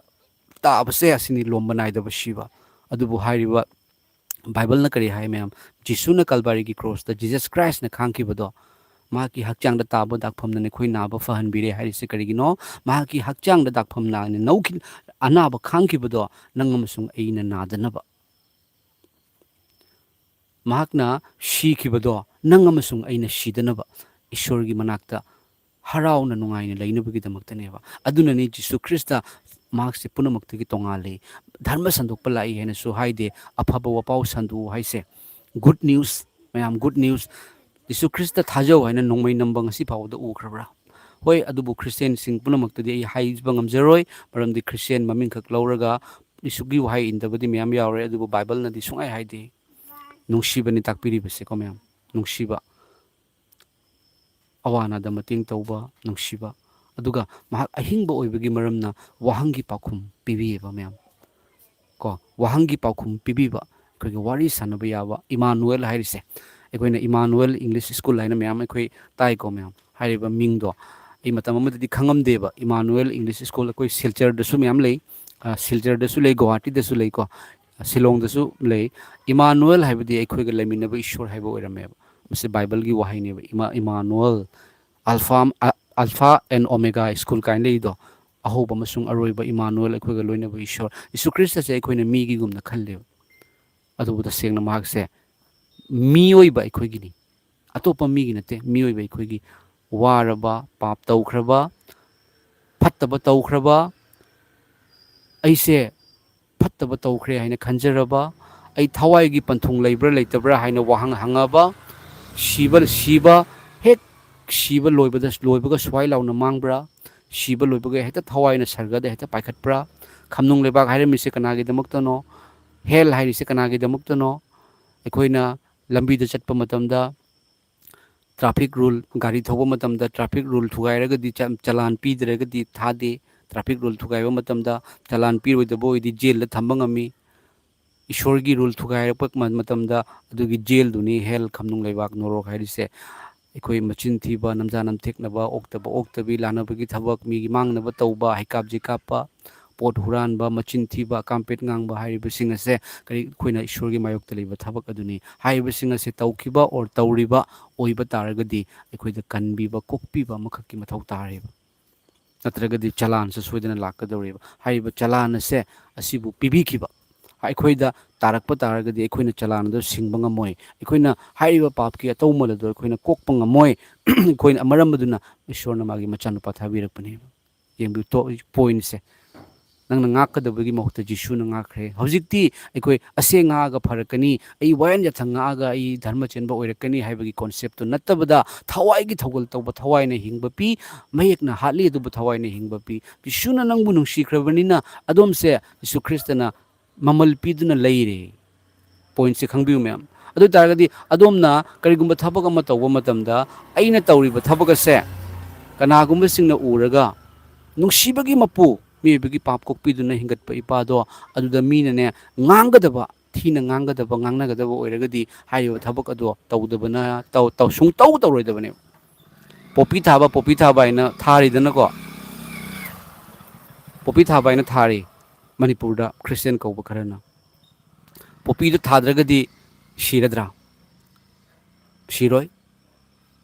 ꯍꯤꯡꯅꯕꯒꯤꯗꯃꯛꯇ ꯃꯌꯥꯝ ꯑꯃ ꯄꯣꯄꯤ ꯊꯥꯗꯕ ꯗ꯭ꯔꯛꯁ ꯊꯥꯗꯕ ꯃꯌꯥꯝ ꯑꯃ ꯆꯤꯡꯗ ꯂꯩꯕ ꯏꯁꯣꯔ ꯊꯥꯖꯕ ꯏꯁꯣꯔꯒꯤ ꯃꯆꯥ ꯃꯅꯥꯏ ꯃꯌꯥꯝ ꯑꯃ ꯂꯩꯌꯦꯕ ꯑꯣꯛ ꯐꯥꯝ ꯇꯧꯔꯒ ꯁꯞꯖꯤ ꯇꯧꯔꯒ ꯍꯣꯏ ꯃꯈꯣꯏ ꯄꯩꯁꯥꯗꯤ ꯂꯤꯛꯅ ꯐꯪꯕ ꯌꯥꯏ ꯑꯗꯨꯕꯨ ꯃꯈꯣꯏ ꯍꯤꯡꯅꯕ ꯍꯣꯠꯅꯩꯌꯦꯕ ꯑꯗꯨꯕꯨ ꯄꯣꯄꯤ ꯊꯥꯕ ꯍꯥꯏꯕꯗꯤ ꯑꯩꯅ ꯉꯁꯤ ꯊꯥꯔꯒ ꯃꯤꯅ ꯎꯔꯒ ꯑꯩꯒꯤ ꯌꯤꯁꯨ ꯈ꯭ꯔꯤꯁꯇ ꯊꯥꯖꯕꯒꯤ ꯃꯔꯝꯅ ꯃꯤꯒꯤꯗꯤ ꯃꯤꯠꯌꯦꯡꯐꯝ ꯑꯣꯏꯔꯤꯕꯅꯤ ꯈ꯭ꯔꯤꯁꯇꯦꯟ ꯍꯥꯏꯁꯦ ꯁꯨꯃꯥꯏꯅ ꯇꯧꯏ ꯍꯥꯏꯁꯦ ꯑꯩ ꯎꯔ ꯍꯥꯏꯗꯣꯏꯅꯤ ꯑꯗꯨ ꯑꯣꯏꯇꯥꯔꯒꯗꯤ ꯑꯩꯅ ꯄꯣꯄꯤ ꯊꯥꯒꯠꯂꯣ, ꯑꯩꯅ ꯑꯩꯒꯤ ꯗꯨꯀꯥꯟ ꯑꯃ ꯐꯝꯃꯤ ꯑꯩꯅ ꯕ꯭ꯂꯦꯛꯇ ꯖꯨ ꯆꯣꯡꯈꯠꯂꯣ, ꯑꯩꯅ ꯖꯨꯋꯥꯔ ꯁꯥꯟꯅꯔꯣ, ꯑꯗꯨ ꯑꯣꯏꯇꯥꯔꯒꯗꯤ ꯑꯩꯒꯤ ꯌꯤꯁꯨ ꯈ꯭ꯔꯤꯁꯇ ꯏꯄꯥꯗꯣ ꯃꯤꯅ ꯀꯔꯤ ꯍꯥꯏꯕꯤꯒꯅꯤ? ꯑꯣ ꯗꯌꯥꯅꯟꯗꯁꯦ ꯈ꯭ꯔꯤꯁꯇꯤꯌꯟ ꯑꯣꯏꯕꯗꯒꯤ ꯐꯠꯇꯕ ꯇꯧꯏ ꯍꯥꯏꯔꯣꯏꯗ꯭ꯔꯥ? ꯑꯗꯨꯅ ꯑꯥꯏꯟꯅ ꯌꯥꯗꯕ ꯊꯕꯛꯁꯦ ꯇꯣꯇꯦꯂꯤ ꯑꯩ ꯇꯧꯔꯣꯏ ꯍꯥꯏꯕꯁꯦ ꯑꯁꯤ ꯉꯝꯒꯗꯕꯅꯦꯕ. ꯑꯩ ꯇꯧꯗꯦ, ꯑꯩꯅ ꯅꯠꯇꯦ, ꯏꯁꯣꯔꯅ ꯇꯧꯍꯟꯗꯦ. ꯕ꯭ꯂꯦꯛꯇ ꯗꯨꯀꯥꯟ ꯑꯌꯥꯝꯕꯗ ꯖꯨ ꯌꯣꯟꯅꯩꯑꯕ, ꯄꯩꯁꯥꯗꯤ ꯌꯥꯝ ꯐꯪꯉꯦꯕ. ꯑꯩ ꯀꯔꯤꯒꯤ ꯌꯣꯟꯗꯣꯏꯕ ꯖꯨ? ꯑꯩ ꯌꯣꯜꯂꯣꯏ, ꯌꯣꯟꯗꯦ. ꯖꯨꯋꯥꯔ ꯁꯥꯟꯅꯩ, ꯃꯌꯥꯝ ꯖꯨꯋꯥꯔ ꯁꯥꯟꯅꯩꯑꯕ, ꯄꯩꯁꯥ ꯐꯪꯉꯦꯕ. ꯅꯨꯡꯗꯥꯡ ꯑꯩ ꯑꯍꯤꯡ ꯑꯃ ꯆꯠꯂꯨꯔꯒ ꯅꯨꯡꯗꯥꯡ ꯑꯃ ꯆꯠꯂꯨꯔꯒ ꯂꯤꯁꯤꯡ 10 ꯄꯨ ꯂꯥꯛꯑꯦ ꯌꯥꯏ, ꯑꯗꯨ ꯄꯨ ꯂꯥꯛꯑꯦ ꯌꯥꯏ. ꯑꯩ ꯀꯔꯤꯒꯤ ꯖꯨꯋꯥꯔ ꯁꯥꯟꯅꯗꯣꯏꯕ? ꯂꯧꯕꯨꯛꯇ ꯍꯧꯔꯤꯕ ꯊꯔꯣꯅ ꯀꯔꯝꯅ ꯍꯧꯔꯤꯕ? ꯑꯇꯤꯌꯥꯗ ꯄꯥꯏꯔꯤꯕ ꯎꯆꯦꯛꯁꯤꯡꯕꯨ ꯀꯔꯝꯅ ꯏꯁꯣꯔꯅ ꯄꯤꯖꯔꯤꯕ? ꯉꯁꯤꯗꯤ ꯍꯧꯔꯤꯕ ꯑꯗꯨꯕꯨ ꯍꯌꯦꯡꯗꯤ ꯂꯩꯔꯪꯗ ꯊꯥꯖꯤꯟꯒꯗꯧꯕ ꯂꯧꯕꯨꯛꯀꯤ ꯄꯥꯝꯕꯤꯁꯤꯡꯕꯨ ꯏꯁꯣꯔꯅ ꯍꯤꯡꯍꯟꯕꯤꯕ ꯇꯥꯔꯒꯗꯤ, ꯑꯇꯤꯌꯥꯒꯤ ꯎꯆꯦꯛꯁꯤꯡꯕꯨ ꯏꯁꯣꯔꯅ ꯄꯤꯖꯕꯤꯕ ꯇꯥꯔꯒꯗꯤ, ꯀꯣꯠꯇꯁꯨ ꯐꯧ ꯄꯩꯁꯟꯗꯕ ꯍꯥꯏꯔꯤꯕ ꯎꯆꯦꯛꯁꯤꯡ, ꯁꯥ ꯉꯥꯁꯤꯡꯕꯨ ꯏꯁꯣꯔꯅ ꯄꯤꯖꯕꯤꯕ ꯇꯥꯔꯒꯗꯤ, ꯊꯥꯖꯕ ꯋꯥꯠꯄꯁꯥ ꯅꯈꯣꯏꯅ ꯅꯤꯖꯕ ꯃꯉꯣꯟꯗ ꯀꯌꯥꯇ ꯍꯦꯟꯅ ꯊꯋꯥꯏ ꯑꯁꯦꯡꯕ ꯄꯤꯕꯤꯒꯗꯧꯕ? ꯑꯍꯥꯟꯕꯗ ꯅꯈꯣꯏꯅ ꯏꯁꯣꯔꯒꯤ ꯅꯤꯡꯊꯧ ꯂꯩꯕꯥꯛ ꯑꯃꯁꯨꯡ ꯏꯁꯣꯔꯒꯤ ꯙꯔꯃ ꯆꯦꯟꯕ ꯑꯗꯨ ꯊꯤꯌꯨ. ꯄꯣꯠ ꯄꯨꯝꯅꯃꯛ ꯅꯈꯣꯏꯗ ꯍꯥꯞꯆꯤꯟꯕꯤꯒꯅꯤ. ꯄ꯭ꯔꯚꯨ ꯖꯤꯁꯨ ꯏꯁꯣꯔꯒꯤ ꯃꯁꯥꯌꯥ, ꯃꯆꯥꯅꯨꯄꯥꯅ ꯂꯥꯛꯄꯤꯕ, ꯃꯆꯥꯅꯨꯄꯥꯅ ꯁꯤꯗꯨꯅ ꯐꯨꯝꯗꯨꯅ ꯍꯤꯡꯒꯠꯄꯗꯣ ꯑꯗꯣꯝꯒꯤꯗꯃꯛꯇꯅꯤ ꯍꯥꯏꯕ ꯊꯥꯖꯧ. ꯄꯣꯠ ꯄꯨꯝꯅꯃꯛ ꯍꯥꯞꯆꯤꯟꯕꯤꯔꯛꯀꯅꯦꯕ. ꯑꯦꯃꯦꯟ. ꯊꯥꯒꯠꯆꯔꯤ ꯃꯌꯥꯝ. ꯊꯥꯒꯠꯆꯔꯤ ꯀꯃꯦꯟ ꯇꯧꯕꯤꯔꯛꯄ ꯏꯆꯤꯜ ꯏꯅꯥꯎ ꯏꯆꯦ ꯏꯆꯜꯁꯤꯡ. ꯃꯊꯪꯗ ꯑꯩꯈꯣꯏꯒꯤ ꯀꯃꯦꯟꯁꯦ ꯑꯩꯈꯣꯏꯒꯤ I am glad that you are well, amen ꯍꯥꯏꯗꯨꯅ ꯑꯩꯈꯣꯏꯒꯤ ꯄꯦꯌꯔ ꯑꯩꯈꯣꯏꯒꯤ ꯀꯩꯅꯣ ꯕ꯭ꯔꯗꯔ ꯑꯃꯅ ꯍꯥꯏꯕꯤꯔꯛꯑꯦꯀꯣ. ꯑꯣꯖꯥ ꯑꯩꯈꯣꯏꯔꯣꯝꯗꯗꯤ ꯈ꯭ꯔꯤꯁꯇꯦꯟ ꯁꯥꯔꯒ ꯕꯖꯥꯔꯗꯒꯤ ꯇꯥꯋꯦꯜ ꯈꯔ ꯄꯨꯔꯛꯑꯒ ꯃꯈꯣꯏꯅ ꯁꯥꯕꯅꯤ, ꯂꯥꯏꯔꯕꯅꯤ, ꯄꯩꯁꯥ ꯗꯣꯅꯦꯠ ꯇꯧꯕꯤꯌꯨ ꯍꯥꯏꯔꯛꯑꯦ. ꯁꯥꯁꯤꯟꯅꯕꯁꯨ ꯌꯥꯝ ꯂꯩ ꯑꯣꯖꯥ. ꯆꯨꯝꯃꯦ. ꯁꯥꯁꯤꯟꯅꯕ ꯂꯩꯗꯣꯏꯅꯤ. ꯀꯃꯦꯟ ꯇꯧꯕꯤꯔꯛꯄꯁꯦ ꯑꯩꯈꯣꯏꯒꯤ ꯆꯤꯊꯨꯡ ꯁꯣꯂꯣꯃꯤ. ꯁꯥꯁꯤꯟꯅꯕ ꯂꯩꯀꯣ. ꯑꯦꯛꯖꯥꯝꯄꯜ ꯑꯣꯏꯅ ꯍꯥꯏꯖꯔꯛꯀꯦ ꯃꯌꯥꯝ. ꯑꯩꯈꯣꯏꯅ ꯌꯥꯝꯅ ꯕ꯭ꯔꯥꯟꯗꯦഡ് ꯑꯣꯏꯕ ꯀꯝꯄꯅꯤ ꯑꯃ ꯑꯗꯨꯝ ꯈꯜꯂꯣꯀꯣ. ꯑꯦꯗꯤꯗꯥꯁ ꯍꯥꯏꯔꯁꯦꯕꯀꯣ. ꯑꯦꯗꯤꯗꯥꯁꯁꯦ ꯈꯣꯡꯎꯞꯇ, ꯐꯤꯔꯣꯟꯗ ꯕ꯭ꯔꯥꯟꯗꯦഡ് ꯑꯣꯏꯗꯅꯀꯣ ꯃꯌꯥꯝ. ꯍꯥꯏꯔꯤꯕ ꯑꯦꯗꯤꯗꯥꯁꯁꯦ ꯑꯩꯈꯣꯏꯅ ꯂꯩꯔꯨꯕ ꯃꯇꯝꯗꯅꯦ ꯇꯥꯡꯉꯦꯕ. ꯕ꯭ꯔꯥꯟꯗꯦഡ് ꯃꯥꯒꯤ ꯐꯨꯔꯤꯠꯇꯁꯨ ꯈꯣꯡꯒ꯭ꯔꯥꯎꯗꯁꯨ ꯕ꯭ꯔꯥꯟꯗꯦഡ് ꯂꯩꯗꯅꯀꯣ. ꯑꯩꯈꯣꯏ ꯀꯩꯅꯣꯗ ꯍꯥꯏꯔꯒ ꯇꯥꯇꯥꯒ ꯍꯥꯏꯔꯤꯕ ꯀꯝꯄꯅꯤꯁꯤ ꯐꯩꯗꯅꯀꯣ. ꯍꯥꯏꯔꯤꯕ ꯕ꯭ꯔꯥꯟꯗꯦꯗꯇꯣ ꯑꯩꯈꯣꯏꯅ ꯂꯧꯕ ꯃꯇꯝꯗꯗꯤ ꯇꯥꯡꯉꯤ, ꯑꯗꯨꯕꯨ ꯀꯨꯏꯅꯗꯤ ꯂꯣꯡ ꯂꯥꯁꯇꯤꯡ ꯑꯣꯏꯌꯦꯕ, ꯃꯥꯟꯅꯔꯣꯏꯕ. ꯑꯗꯣ ꯀꯩꯁꯨ ꯅꯠꯇꯕ ꯕꯖꯥꯔꯗ ꯑꯩꯈꯣꯏꯒꯤ ꯁꯣꯔꯣꯛꯇ ꯊꯥꯔꯒ ꯌꯣꯟꯕ ꯃꯇꯝꯗꯅꯦ ꯑꯦꯗꯤꯗꯥꯁ ꯍꯥꯏꯅ ꯏꯔ ꯂꯩꯔꯝꯒꯅꯦꯕ. ꯎꯕ ꯃꯇꯝꯗꯗꯤ ꯈꯪꯗꯕꯁꯤꯡꯅ ꯃꯥ ꯑꯦꯗꯤꯗꯥꯁ ꯑꯩꯅ ꯏꯔꯦ, ꯑꯁꯤꯗꯤ ꯌꯥꯝ ꯐꯔꯦ, ꯂꯨꯄꯥ ꯀꯌꯥꯅꯣ, ꯏꯍꯣꯡ ꯍꯣꯡꯅꯁꯨ ꯍꯥꯏꯔꯛꯀꯅꯤ. ꯑꯦꯗꯤꯗꯥꯁꯁꯤ ꯌꯥꯝ ꯍꯣꯡ ꯐꯪꯉꯦ ꯍꯥꯏꯅ ꯍꯔꯥꯎꯅ ꯂꯩꯗꯣꯏꯅꯦꯕ. ꯑꯗꯣ ꯃꯗꯨ ꯑꯆꯨꯝꯕ ꯅꯠꯇꯦꯕ. ꯃꯥꯅ ꯑꯦꯗꯤꯗꯥꯁ ꯍꯥꯏꯔꯤꯕ ꯃꯃꯤꯡ ꯊꯣꯟꯕꯒꯤ ꯃꯔꯝꯗꯤ ꯑꯦꯗꯤꯗꯥꯁ ꯍꯥꯏꯔꯤꯕ ꯀꯝꯄꯅꯤꯁꯦ ꯕ꯭ꯔꯥꯟꯗꯦꯗꯅꯤ ꯍꯥꯏꯕꯁꯦ ꯈꯪꯕꯒꯤ ꯃꯔꯝꯅ ꯃꯃꯤꯡꯗꯣ ꯑꯦꯗꯤꯗꯥꯁ ꯊꯣꯜꯂꯒ ꯃꯥꯒꯤ ꯄꯣꯠꯇꯣ ꯌꯣꯟꯅꯕꯒꯤꯗꯃꯛꯇꯅꯦꯕ ꯃꯌꯥꯝ. ꯅꯠꯇ꯭ꯔꯥ? ꯇꯥꯏꯕꯪ ꯃꯥꯂꯦꯝꯕꯨ ꯂꯩꯁꯦꯝꯕꯤꯕ ꯀꯟꯕꯤꯕꯒꯤ ꯃꯄꯨ Jesus Christ before Abraham I am ꯍꯥꯏꯁꯤꯅꯤ. ꯑꯕ꯭ꯔꯥꯍꯝ ꯂꯥꯛꯇ꯭ꯔꯤꯉꯩꯗ ꯑꯩ ꯂꯩ ꯍꯥꯏꯕ.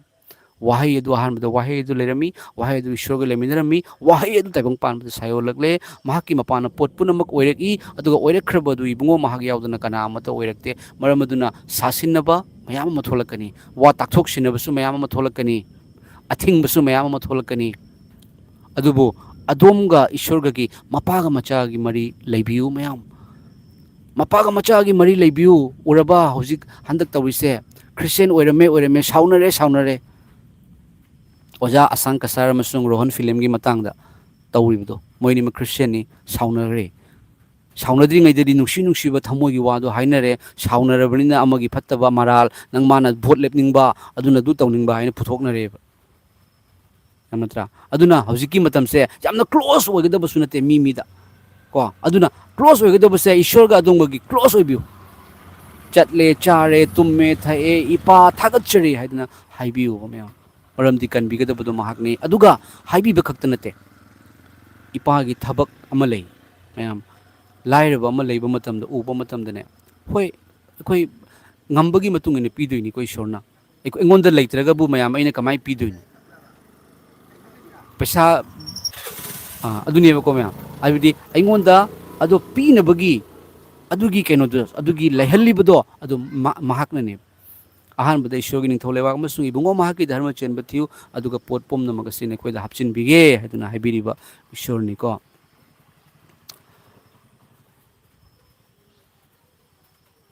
ꯃꯊꯪꯗ ꯀꯃꯦꯟ ꯑꯃꯁꯨ ꯂꯥꯛꯑꯦ ꯗꯣꯅꯦꯁꯟ ꯑꯣꯐ ꯑꯗꯨꯝ ꯍꯥꯞꯄꯤꯈꯤ ꯑꯣꯖꯥ ꯍꯣꯏ ꯍꯥꯞꯄꯤꯌꯨ ꯌꯥꯝ ꯐꯩ ꯌꯤꯁꯨ ꯈ꯭ꯔꯤꯁꯇꯒꯤ ꯃꯤꯡꯗ ꯀꯅꯥꯒꯨꯝꯕꯁꯤꯡꯅ ꯍꯥꯏꯕꯤꯔꯛꯄ ꯇꯥꯔꯒꯗꯤ ꯆꯨꯝꯕ꯭ꯔꯥ ꯂꯥꯟꯕ꯭ꯔꯥ ꯍꯥꯏꯕ ꯍꯪꯕꯤꯔꯨꯅꯨꯀꯣ ꯑꯗꯨꯝ ꯌꯥꯝꯕ ꯂꯤꯛꯄ ꯍꯥꯞꯄꯤꯌꯨ ꯃꯔꯝꯗꯤ ꯆꯨꯝꯕ ꯂꯥꯟꯕꯁꯦ ꯋꯥꯌꯦꯟꯗꯣꯏꯁꯦ ꯃꯥꯅꯅꯤ ꯑꯗꯨꯕꯨ ꯅꯤꯖꯕ ꯄꯨꯝꯅꯃꯛꯇ ꯄꯤꯌꯨ ꯍꯥꯏꯕꯗꯣ ꯌꯤꯁꯨ ꯈ꯭ꯔꯤꯁꯇꯒꯤ ꯋꯥꯍꯩꯅꯤꯀꯣ I know the Lord Jesus Christ is the only one who knows how to know 하이두나 하비레 타가처리 praise the Lord 남춤에 may the glory of the Lord be with you amen 하이두나 하비레 타가처리 Daniel 그नो Daniel air tuber 하이바 하이 말레코 मैम अमबदनी को फमजरी से नुधांगनी मतैनो से दुना फजन ओजा से कई मिंग कौगे एगी ममिंग दयानंद लाइश्रम है कौबनी मैम इसे अदुबो मैम न दयानंद लाइश्रम है हाइबिरे मसे यीशु ख्रिस्ट की मचा सिंह थोनबीब ममिंग नि ए अमा यावबिरे को दयानंद की मखादा ए अमा कोई दयानंद लाइश्रम है कछु कायदे मैम न हाइबिबदो दयानंद अदुगा मथंगदा प्रेज द लॉर्ड हाइदुना इनाव सिंह ना हाइबिरे प्रेज द लॉर्ड थागचरे मैम अदुनी मैम आई लाइफ से यामना कुइना थाजर माले मैम हुजिकी कइनोसिदा अदुम कइनो तौबियु को कैसामथोंग इरोम पुखरी मपान द लेबा अपना घर हाइबा मफमदुदा किडनी अनिमक फेल होइरेबा नुपा श्याम कुमार मासे टेंथादगिनी मागी ममाना किडनी लेनिंगाई पैसा लेतबगी मरमना ममादुना किडनी नाकल नाम अमा पिबिबनी पीरसु हिदाक निंगाई लेतबगी मरमना याम वाबा कंडीशन द लेरे हाइदुना अइंगोंदा कइनो थाबिरे मेखोयगा ममांगदा खंगनजब नते अदुबु यीशु ख्रिस्ता इपा ईश्वर मागी नुंगसिबदो अदुना अइंगोंदा लेजबा मरमना अइना इमादुना मेखोयगी अवाबदुदा मतेंग तौजनिंगबनी अइ खक्तना ngamdabagi मरमना अइखोयगी चिलनाउ इचे इचलसिंग कनबीबा मपुगी फैमिली सिंगदा अइना रिक्वेस्ट तौजरी प्रभु यीशुगी मिंगदा अखोई मैम खर खतंग मतेंग तौरगदी अखोई मतेंग तौब ngамगनी अदुबु मैम मतेंग से मी लिसिंग अमख येंगब मतमदको मी अहुम खकना मतेंग तौरकनेबा अइना मतेंग तौबगी मतंग से असिदको मी लिसिंग अमना येंगब मतमदा मी अहुम गाइसि यामबने मी लिसिंग मंगाना येंगब मतमदा मी मरी मंगाना का मतेंग तौरेबा अदुना मतेंग सि याम सतिना तौब ngamjade hoi chumi mi punamo loina wanaribani ko ma'am अदुबु प्रभु यीशु ख्रिस्तना सेमन बिबा कनबि मपु हरिबा चैनल से आइगी नते मसे अदोमगिनी हाइबसे काउबिगनु प्रभु यीशु ख्रिस्त की अचुम्बा ताकथोकपिबा ईश्वरना लोइने बिबा चैनल नि मैम को चर्च कयामा मणिपुरदा थुगाई चर्च कयामा मैथाई अदुबु प्रभु यीशु ख्रिस्ता महाकी अचुम्बा नुंगसिबसे ताइबंग मालेमदा फोंदोक हनबिरिबनी मैम सिदा अखोई थोगल तौमिनसी मैम मतेंग सोइदना तौबियु हाइबसे आई रिक्वेस्ट तौजगे आइगी माइकैदगी दे सोइदना हापसरगनी मतेंग खरदि तौगनी मैम ममाना दुगम नुंगसिबिबदो दुगा मेखोई प्रभु यीशु ख्रिस्त कनानो हाइना खंगपसु ओइरसनो क्रिश्चियन चंगो हाइबगी मथौ तादे थबकना उटसे अचुम्बदुदा Jesus Christ is the only one who can save us. That's why I follow Jesus Christ. Amen. Love you, brother. James Yumnam. मा खक्तना कनबीबा ngame कनबीबा मपु नागेरा मैम अशीबा हिंगलन बाइसे तराई तराई बनते शीरगा हिंगत खिबसे वॉल द सर्च तौबियोबा गूगल द तैबंग पानबदा लाकपीरंबा कनबीबा ईश्वरनी हायरंबा सिंग द कनानो हिंगत खिबा हाइबसे क्रिश्चियन की ओइना यीशु ख्रिस्टना पोकपा क्रिसमस यीशु ख्रिस्टना सीबा गुड फ्राइडे यीशु ख्रिस्टना हिंगतपा एस्टर संडे हिंगतपा वॉल न ngaknari yengbiu अदुना यीशु ख्रिस्टना हाइदरा आइदी हिंगतपा मसुंग हिंगबा अदुनी आइबु थाजबा महाक अदु शिरबसु हिंगनी आइबु थाजबा हिंगलिबा खुदिंगना कैदौंगैदे शिररोय नहाकना मसे थाजबरा थाजै हाइदुना अदुम हाइबिउबको चंगना कोइ सरगदा कामिनसी लाकदौरे इपादो मैम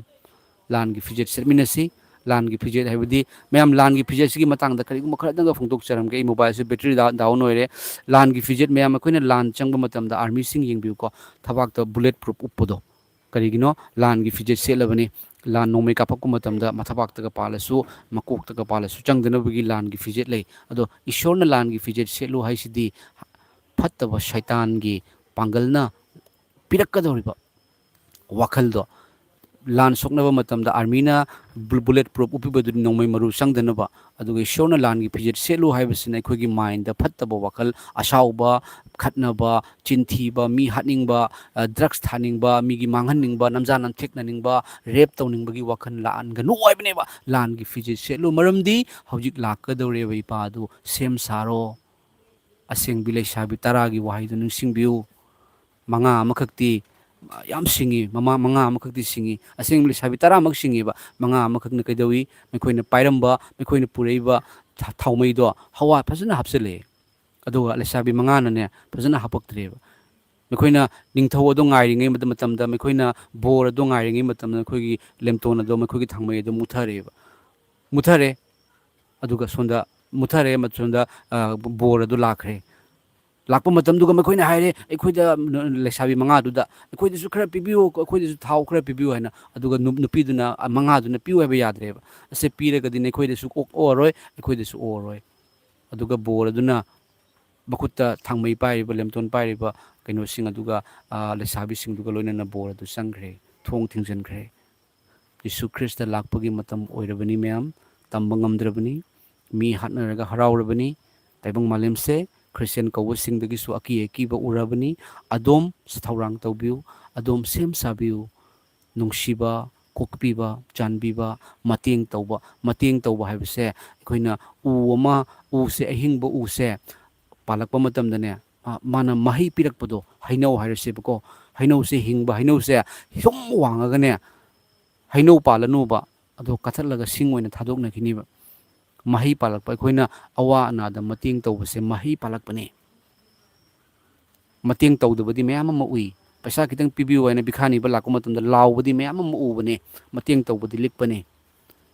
ꯑꯗꯣ ꯍꯩꯅꯧ ꯄꯥꯝꯕꯤꯅ ꯅꯦꯝꯅ ꯍꯧꯖꯔꯒꯁꯨ ꯃꯍꯩ ꯐꯖꯅ ꯄꯥꯟꯕꯒꯨꯝ ꯑꯩꯈꯣই ꯃꯍꯩ ꯄꯥꯜꯂꯤ ꯍꯥꯏꯕꯁꯦ ꯑꯩꯈꯣꯏ ꯀꯔꯝꯅ ꯈꯪꯒꯅꯤ ꯃꯥ ꯁꯣꯏꯗꯅ ꯃꯇꯦꯡ ꯇꯧꯔꯛꯀꯅꯤ ꯃꯇꯦꯡ ꯇꯧꯔꯛꯄ ꯃꯇꯝꯗ ꯕꯥꯎꯟꯗꯔꯤ ꯑꯃꯈꯛꯇꯪ ꯌꯦꯡꯉꯣꯏ ꯑꯩꯈꯣꯏꯒꯤ ꯆꯔꯆ ꯃꯅꯨꯡ ꯈꯛꯇꯪ ꯃꯇꯦꯡ ꯄꯥꯡꯁꯤ ꯍꯥꯏꯅ ꯍꯥꯏꯔꯣꯏ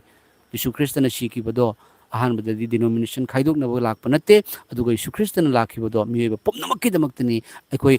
ꯃꯅꯤꯄꯨꯔꯗ ꯈ꯭ꯔꯤꯁꯇꯤꯌꯟ ꯑꯣꯏꯔꯝꯕ ꯀꯅꯥꯅꯣ ꯑꯩꯈꯣꯏ ꯈ꯭ꯔꯤꯁꯇꯤꯌꯟꯅꯤ ꯍꯥꯏꯗꯨꯅ ꯍꯥꯏꯔꯤꯕꯁꯤꯡ ꯃꯅꯤꯄꯨꯔꯗ ꯍꯥꯟꯅ ꯈ꯭ꯔꯤꯁꯇꯤꯌꯟ ꯑꯣꯏꯔꯝꯕꯁꯤ ꯀꯅꯥꯅꯣ ꯀꯅꯥꯝ ꯑꯣꯏꯔꯝꯗꯦ ꯈ꯭ꯔꯤꯁꯇꯤꯌꯟ ꯑꯗꯨꯕꯨ ꯑꯣꯏꯔꯛꯈꯤꯕ ꯅꯠꯇ꯭ꯔꯥ ꯑꯗꯨꯅ ꯉꯁꯤ ꯈ꯭ꯔꯤꯁꯇꯤꯌꯟ ꯅꯠꯇꯦ ꯌꯤꯁꯨ ꯈ꯭ꯔꯤꯁꯇ ꯈꯪꯗꯦ ꯍꯥꯏꯗꯨꯅ ꯂꯩꯔꯤꯕꯁꯤꯡ ꯑꯗꯣ ꯃꯇꯝ ꯑꯃꯗꯤ ꯌꯤꯁꯨ ꯈ꯭ꯔꯤꯁꯇꯒꯤ ꯑꯆꯧꯕ ꯊꯧꯒꯜꯂꯣꯏ ꯑꯣꯏꯔꯛꯈꯤꯕ ꯌꯥꯏ ꯑꯗꯨꯅ ꯑꯆꯨꯝꯕꯗꯣ ꯑꯩꯈꯣꯏ ꯎꯠꯊꯣꯛꯃꯤꯟꯅꯁꯦ ꯀꯟꯕꯤꯌꯨ ꯃꯄꯨ ꯍꯥꯏꯔꯤꯕ ꯄ꯭ꯂꯦꯠꯐꯣꯝꯁꯦ ꯌꯤꯁꯨ ꯈ꯭ꯔꯤꯁꯇꯒꯤ ꯑꯆꯨꯝꯕꯗꯣ ꯇꯥꯛꯊꯣꯛꯅꯕꯒꯤꯅꯤ ꯊꯥꯒꯠꯆꯔꯤ ꯃꯌꯥꯝ ꯃꯇꯥꯡ ꯑꯁꯤꯗ ꯂꯣꯏꯁꯤꯟꯖꯔꯒꯦ ꯀꯃꯦꯟ ꯇꯧꯕꯤꯔꯛꯈ꯭ꯔꯕ ꯌꯦꯡꯕꯤꯔꯛꯀꯗꯧꯔꯤꯕ ꯄꯨꯝꯅꯃꯛꯄꯨꯁꯨ ꯊꯥꯒꯠꯆꯔꯤ ꯄ꯭ꯔꯚꯨ ꯖꯤꯁꯨꯒꯤ ꯃꯤꯡꯗ ꯃꯌꯥꯝ ꯑꯗꯣꯝꯅ ꯑꯃꯨꯛꯇꯪ ꯆꯪꯉꯒ ꯌꯦꯡꯕꯤꯌꯨꯀꯣ ꯆꯦꯅꯦꯜ ꯑꯗꯨꯗ ꯑꯩꯒꯤ ꯌꯨꯇꯨꯕ ꯆꯦꯅꯦꯜꯗ ꯉꯔꯥꯡꯒꯤ ꯃꯈꯣꯏꯒꯤ ꯀꯩꯅꯣꯗꯣ ꯑꯩ ꯊꯥꯡꯒꯠꯆꯈꯤꯕꯅꯤ ꯑꯩꯈꯣꯏꯒꯤ ꯌꯥꯝ ꯅꯨꯡꯁꯤꯕ ꯚꯤꯗꯤꯑꯣꯗꯣ ꯃꯌꯥꯝꯗꯨꯗ ꯃꯇꯦꯡ ꯇꯧꯅꯕ ꯑꯩꯈꯣꯏ ꯍꯣꯠꯅꯃꯤꯟꯅꯁꯤ ꯑꯗꯣꯝꯅ ꯉꯝꯕꯤꯕ ꯇꯥꯔꯒꯗꯤ ꯑꯩꯅ ꯇꯧꯖꯒꯗꯧꯔꯤꯕꯁꯤꯗ ꯑꯗꯣꯝꯁꯨ ꯌꯥꯎꯕꯤꯌꯨ ꯏꯁꯣꯔꯅ ꯄꯨꯝꯅꯃꯛ ꯈꯪꯉꯤ ꯑꯗꯣꯝꯅ ꯇꯧꯕ ꯑꯗꯣꯝꯗ ꯏꯁꯣꯔꯅ ꯍꯟꯕꯤꯔꯛꯀꯅꯤ ꯊꯥꯒꯠꯆꯔꯤ ꯏꯄꯥ ꯏꯁꯣꯔ ꯑꯁꯤꯒꯤ ꯅꯨꯃꯤꯗꯥꯡ ꯑꯁꯤꯗ ꯂꯥꯏꯚ ꯊꯥꯍꯟꯕꯤꯗꯨꯅ ꯏꯄꯥꯒꯤ ꯋꯥꯍꯩ ꯈꯔꯗꯪ ꯅꯁꯥꯅ ꯐꯣꯡꯗꯣꯛꯍꯟꯕꯤꯕꯒꯤꯗꯃꯛꯇ ꯏꯄꯥ ꯌꯦꯡꯕꯤꯔꯤꯕꯁꯤꯡ ꯇꯥꯕꯤꯔꯤꯕꯁꯤꯡ ꯌꯦꯡꯕꯤꯔꯛꯀꯗꯧꯔꯤꯕꯁꯤꯡꯕꯨ ꯏꯄꯥꯅ ꯁꯣꯛꯄꯤꯌꯨ ꯄ꯭ꯔꯚꯨ ꯏꯄꯥ ꯑꯩꯈꯣꯏ ꯃꯇꯤꯛ ꯆꯥꯗꯦ ꯑꯩꯈꯣꯏ ꯁꯣꯜꯂꯤ ꯑꯩꯈꯣꯏ ꯃꯄꯨꯡ ꯐꯥꯗꯦ ꯑꯩꯈꯣꯏ ꯍꯣꯠꯅꯔꯒ ꯑꯩꯈꯣꯏꯅ ꯋꯥꯌꯦꯜ ꯌꯥꯊꯪ ꯊꯨꯡꯍꯟꯕ ꯉꯝꯕꯒꯤ ꯄꯥꯡꯒꯜ ꯂꯩꯇꯦ ꯏꯄꯥ ꯈꯣꯡꯊꯥꯡ ꯈꯨꯗꯤꯡꯒꯤ ꯁꯣꯏꯗꯕ ꯉꯝꯗꯕ ꯃꯤꯑꯣꯏꯕꯅꯤ ꯑꯗꯨꯕꯨ ꯏꯄꯥ ꯅꯍꯥꯛꯅ ꯅꯆꯥꯅꯨꯄꯥ ꯊꯥꯕꯤꯔꯛꯄꯒꯤꯗꯃꯛ ꯊꯥꯒꯠꯆꯔꯤ ꯅꯆꯥꯅꯨꯄꯥꯅ ꯑꯩꯈꯣꯏꯒꯤ ꯄꯥꯞꯀꯤꯗꯃꯛꯇ ꯎꯁꯤꯟ ꯑꯣꯏꯕꯤꯕꯒꯤꯗꯃꯛ ꯊꯥꯒꯠꯆꯔꯤ ꯄ꯭ꯔꯚꯨ ꯅꯍꯥꯛ ꯑꯩꯈꯣꯏꯒꯤ ꯅꯨꯡꯗ ꯂꯩ ꯏꯄꯥ ꯏꯁꯣꯔ ꯅꯍꯥꯛꯅ ꯑꯩꯈꯣꯏꯕꯨ ꯊꯥꯗꯣꯛꯄꯤꯔꯣꯏ ꯅꯍꯥꯛ ꯑꯐꯕ ꯌꯥꯎꯁꯟꯕꯅꯤ ꯌꯨ ꯑꯥꯔ ꯗ ꯑꯣꯟꯂꯤ ꯋꯥꯟ ꯌꯨ ꯑꯥꯔ ꯗ ꯑꯣꯟꯂꯤ ꯒꯨꯗ ꯁꯦꯐꯔꯗ ꯅꯍꯥꯛ ꯈꯛꯇꯅꯤ ꯀꯟꯕꯤꯕꯒꯤ ꯃꯄꯨ ꯄ꯭ꯔꯚꯨ ꯏꯁꯣꯔ ꯊꯥꯒꯠꯆꯔꯤ ꯏꯄꯥ ꯑꯩꯈꯣꯏꯅ ꯃꯇꯦꯡ ꯇꯧꯖꯒꯦ ꯍꯥꯏꯗꯨꯅ ꯈꯟꯖꯔꯤꯕ ꯍꯥꯏꯔꯤꯕ ꯀꯤꯗꯅꯤ ꯗꯦꯃꯦꯖ ꯇꯧꯔꯤꯕ ꯑꯣꯏꯔꯤꯕ ꯑꯉꯥꯡꯗꯣ ꯑꯗꯨꯗ ꯃꯇꯦꯡ ꯇꯧꯕ ꯉꯝꯍꯟꯕꯤꯌꯨ ꯑꯗꯨꯒ ꯈ꯭ꯋꯥꯏꯗꯒꯤ ꯆꯥꯎꯕ ꯃꯇꯦꯡꯗꯤ ꯏꯄꯥ ꯅꯍꯥꯛꯀꯤ ꯍꯤꯂꯤꯡ ꯑꯗꯨꯅꯤ ꯄꯥꯞꯂꯣꯝꯗ ꯁꯤꯔꯗꯨꯅ ꯑꯩꯈꯣꯏꯅ ꯙꯔꯃ ꯆꯦꯟꯕꯔꯣꯝꯗ ꯍꯤꯡꯅꯕ ꯎꯊꯛꯇ ꯃꯁꯥꯃꯛꯀꯤ ꯍꯛꯆꯥꯡꯗ ꯃꯁꯥꯃꯛꯅ ꯑꯩꯈꯣꯏꯒꯤ ꯄꯥꯞ ꯄꯨꯕꯤꯈꯤ ꯃꯍꯥꯛꯀꯤ ꯆꯩꯐꯝꯗꯅ ꯑꯩꯈꯣꯏ ꯅꯥꯕ ꯐꯔꯦ ꯍꯥꯏꯔꯤꯕ ꯏꯄꯥꯒꯤ ꯋꯥꯍꯩ ꯑꯁꯤꯅ ꯏꯅꯥꯎ ꯕ꯭ꯔꯗꯔ ꯁ꯭ꯌꯥꯝ ꯀꯨꯃꯥꯔ ꯃꯍꯥꯛꯀꯤ ꯃꯁꯥꯗ ꯂꯩꯔꯝꯕ ꯀꯤꯗꯅꯤ ꯗꯦꯃꯦꯖ ꯑꯗꯣ ꯏꯄꯥꯒꯤ ꯍꯤꯂꯤꯡ ꯑꯗꯨꯅ ꯏꯄꯥꯒꯤ ꯄꯥꯡꯒꯜ ꯑꯗꯨꯅ ꯅꯆꯥꯅ ꯐꯝꯖꯗꯨꯅ ꯅꯣꯡ ꯃꯔꯛꯇ ꯐꯝꯖꯗꯨꯅ ꯇꯧꯖꯔꯤꯕ ꯄ꯭ꯔꯥꯊꯅꯥ ꯑꯁꯤ ꯏꯄꯥ ꯅꯍꯥꯛꯅ ꯇꯥꯕꯤ ꯅꯍꯥꯛꯅ ꯇꯧꯍꯟꯕꯅꯤ ꯃꯥꯒꯤ ꯑꯅꯥꯕꯗ ꯐꯍꯟꯕꯤꯌꯨ ꯏꯟ ꯗ ꯅꯦꯝ ꯑꯣꯐ ꯖꯤꯖꯁ ꯑꯩꯈꯣꯏꯕꯨ ꯂꯧꯕ ꯂꯥꯛꯄꯤꯒꯗꯧꯔꯤꯕ ꯏꯃꯥꯅꯨꯑꯦꯜ ꯖꯤꯁꯨꯅ ꯃꯃꯥꯗꯨꯒꯤ ꯀꯤꯠꯅꯤꯒꯤ ꯑꯅꯥꯕ, ꯃꯃꯥꯗꯨꯅ ꯀꯤꯠꯅꯤ ꯗꯣꯅꯦꯠ ꯇꯧꯕꯤꯕ, ꯃꯆꯥꯗꯨꯒꯤ ꯑꯅꯥꯕ ꯐꯍꯟꯕꯤꯌꯨ. ꯃꯈꯣꯏꯒꯤ ꯏꯃꯨꯡꯗ ꯑꯩꯈꯣꯏꯅ ꯄꯥꯡꯒꯜ ꯊꯣꯛꯅꯁꯨ ꯃꯇꯦꯡ ꯇꯧꯕ ꯉꯝꯕ ꯑꯣꯏꯖꯒꯦ. ꯌꯦꯡꯕꯤꯔꯤꯕ ꯌꯦꯡꯕꯤꯔꯛꯀꯗꯧꯔꯤꯕꯁꯤꯡꯕꯨ ꯁꯣꯛꯄꯤꯌꯨ. ꯏꯄꯥ ꯅꯍꯥꯛꯀꯤ ꯀꯟꯕꯤꯕ ꯃꯄꯨ ꯍꯥꯏꯕꯁꯦ ꯑꯩꯈꯣꯏꯒꯤ ꯁꯤꯡꯂꯨꯞ ꯑꯃ ꯅꯠꯇꯦ. ꯏꯄꯥ ꯅꯍꯥꯛꯀꯤ ꯀꯟꯕꯤꯕ ꯃꯄꯨ ꯍꯥꯏꯕꯁꯦ ꯏꯄꯥ ꯅꯍꯥꯛꯀꯤ ꯑꯆꯨꯝꯕ ꯅꯨꯡꯁꯤꯕꯗꯣ, ꯄꯥꯎꯟꯗꯥꯔꯤ ꯂꯩꯇꯕ, ꯑꯩꯒꯤ ꯃꯥꯒꯤ ꯈꯥꯏꯗꯕ, ꯄꯨꯝꯅꯃꯛ ꯏꯁꯣꯔꯒꯤ ꯃꯆꯥꯅꯤ, ꯄꯨꯝꯅꯃꯛꯄꯨ ꯀꯟꯕꯤꯅꯕꯒꯤ ꯑꯆꯧꯕ ꯂꯝꯕꯤ ꯑꯃꯅꯤ, ꯌꯨꯝ ꯑꯃꯅꯤ ꯍꯥꯏꯕꯗꯣ ꯏꯄꯥꯅ ꯄꯨꯝꯅꯃꯛꯇ ꯈꯪꯍꯟꯕꯤꯕ ꯑꯣꯏꯔꯁꯅꯨ. ꯊꯥꯒꯠꯆꯔꯤ ꯏꯄꯥ, ꯏꯄꯥꯅ ꯇꯥꯕꯤꯕꯒꯤꯗꯃꯛꯇ ꯅꯥꯖꯔꯦꯠꯀꯤ ꯄ꯭ꯔꯚꯨ ꯖꯤꯁꯨꯒꯤ ꯃꯤꯡꯗ ꯄ꯭ꯔꯥꯊꯅꯥ ꯀꯠꯆꯔꯤ. ꯑꯦꯃꯦꯟ. ꯏꯁꯣꯔꯅ ꯄꯨꯝꯅꯃꯛꯄꯨ ꯂꯣꯏꯅꯕꯤꯕ ꯑꯣꯏꯔꯁꯅꯨ. ꯃꯌꯥꯝ ꯑꯩꯈꯣꯏ ꯃꯇꯦꯡ ꯇꯧꯃꯤꯟꯅꯁꯤ. ꯑꯩ ꯃꯇꯨꯡꯗ ꯃꯇꯦꯡ ꯇꯧꯖꯕꯒꯤ ꯚꯤꯗꯤꯑꯣꯁꯨ ꯁꯦꯝꯖꯔꯛꯀꯦ. ꯑꯦꯃꯦꯟ.